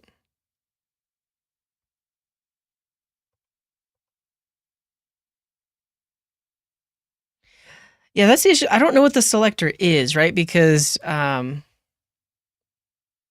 there's this, but do I go all the way back up to the top?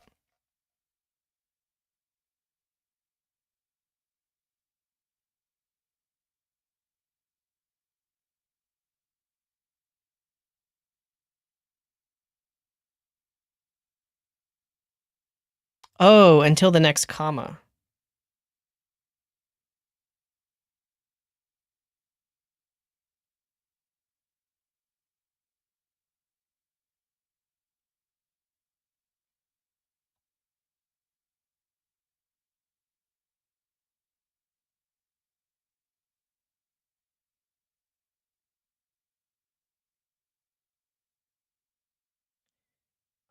It didn't error out.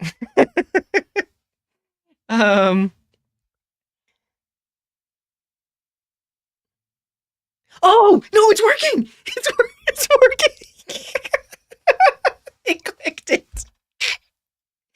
No way. Oh.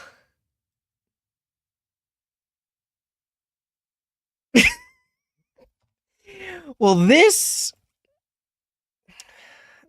was weird. Okay, but now my friends, I can.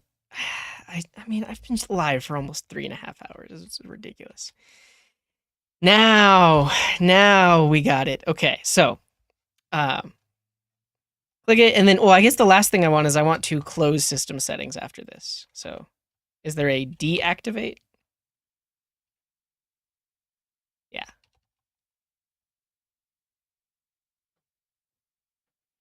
You can stop at the last group one.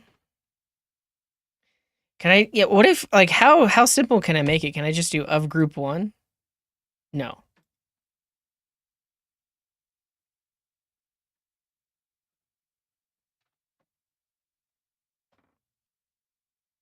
Oh, I see. Right here. Yeah. Um. Yeah. But is this a better selector? I think could I do this?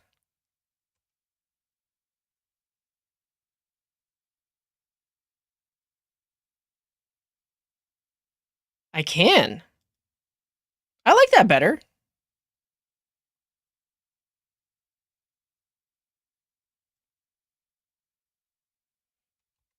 Can I also just do, can I just do this? Can you have a top level click? No. Click needs to be inside of system events. Oh, no worries, Aaron. I'm sorry I took so long. Um,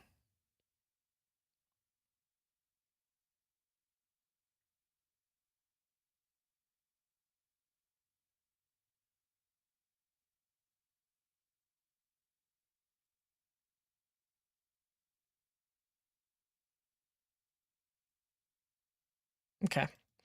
But the last thing I wanted to test is can I close it, and then I actually have to go. So I'm not going to publish this, but um, I will share the code, and then at a later time I'll publish this. The activate is not defined. Close.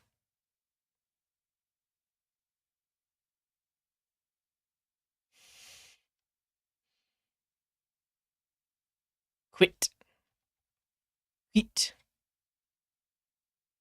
Nice. All right. Oh, okay.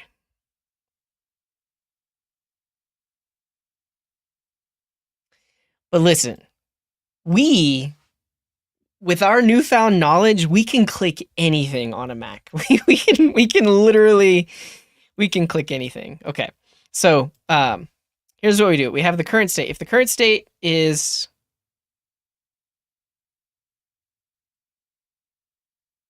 on and the state that we're trying to go to is off,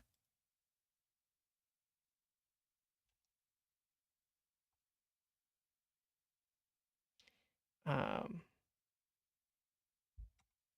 click it.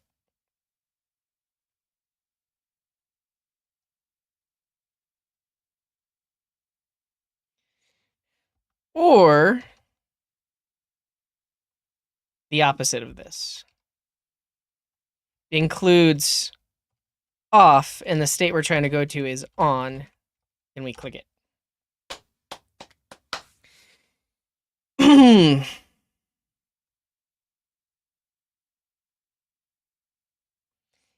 Get the state of a checkbox with AppleScript, yeah. Can we program something to do my work for me? Probably. That was a ride. Thanks everyone who stuck around for it. I can't believe you did. I appreciate that. Um, cool. So if the current state is on and we're trying to go to off, click it. If the current state is off and we're trying to go into on, click it. Cool. So in hello, we set Bluetooth to on. In goodbye, we set Bluetooth to off.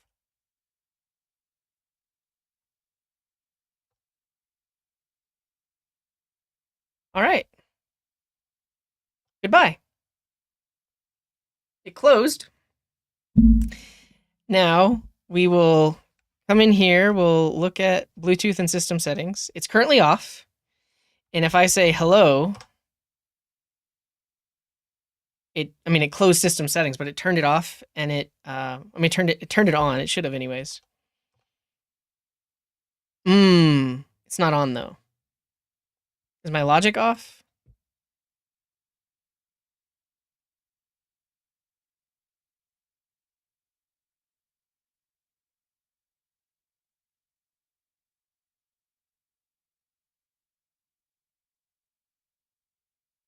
Yeah, okay, so I'll share this AppleScript.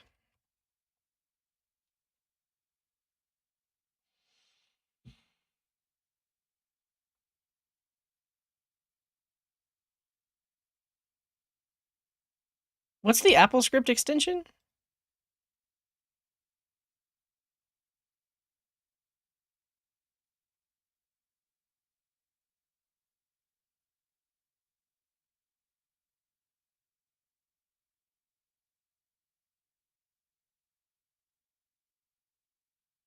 OCA script?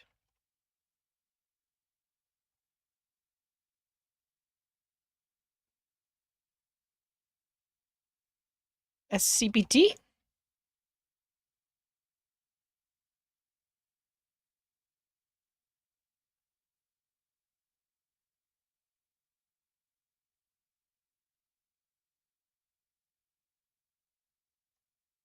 Cool. There are the codes.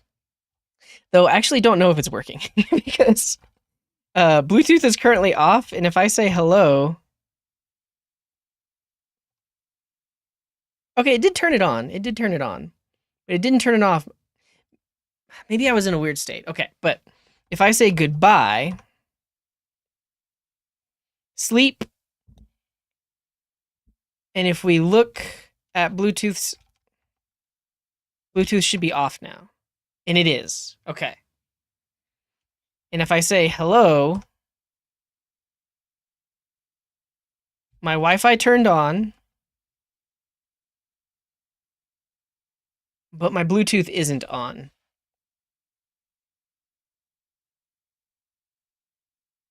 Maybe this delay needs to be a little bit longer. Yeah. Hello.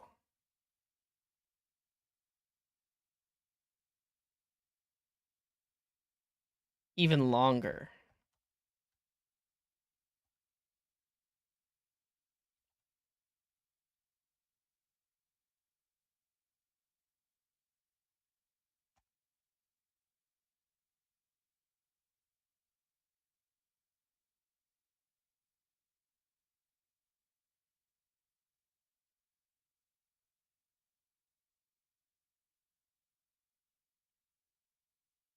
Delay before quitting? Oh, you're completely right. Yeah. I think that's the main issue.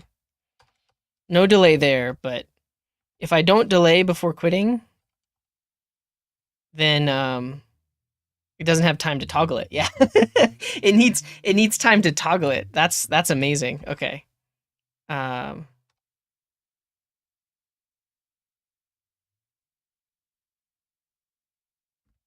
Thank you, Satoshi. I did get a haircut. If you look at the videos that I've been doing for syntax, I tried to look nice in those videos, so I got a haircut.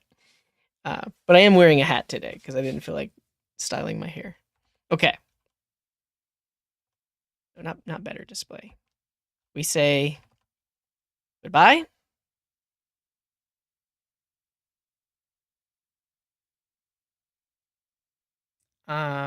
What? Was the delay not long enough?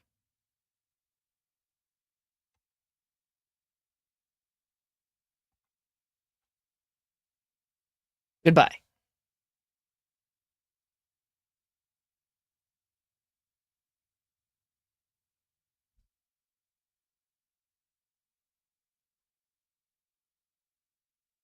Why is this so finicky?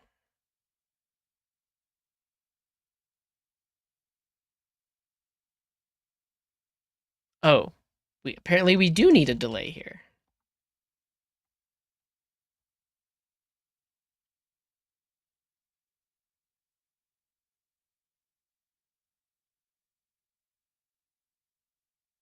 Okay. We got there. And now I'll turn it back on. I'll say hello. Nice. Nice. Okay. let me update the script that I shared. We did it. It only took me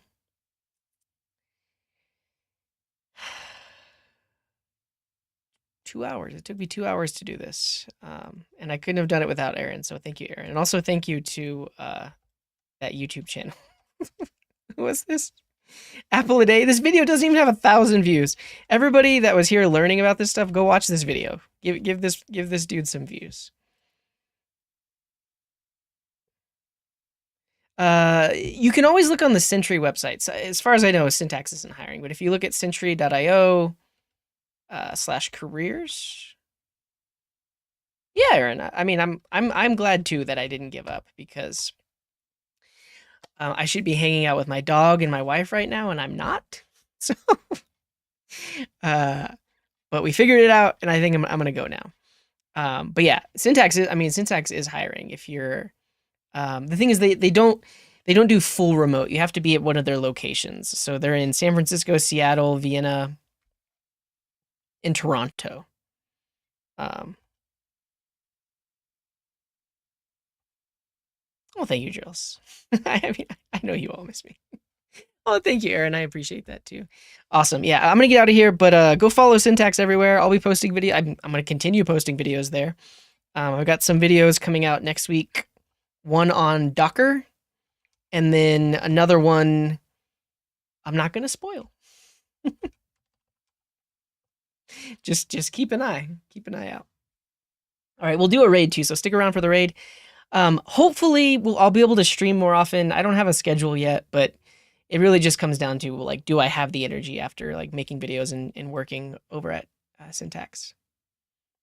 So, all right, yeah, it was awesome to see all the names in chat too. I feel like I forget how awesome it is to see all the familiar names and hang out and all that good stuff. Yeah. All right, let's go on a raid. And I'll see you soon, maybe in a few weeks. But wherever you are in the world, have a wonderful morning, afternoon, evening, or night. And until next time, here's this.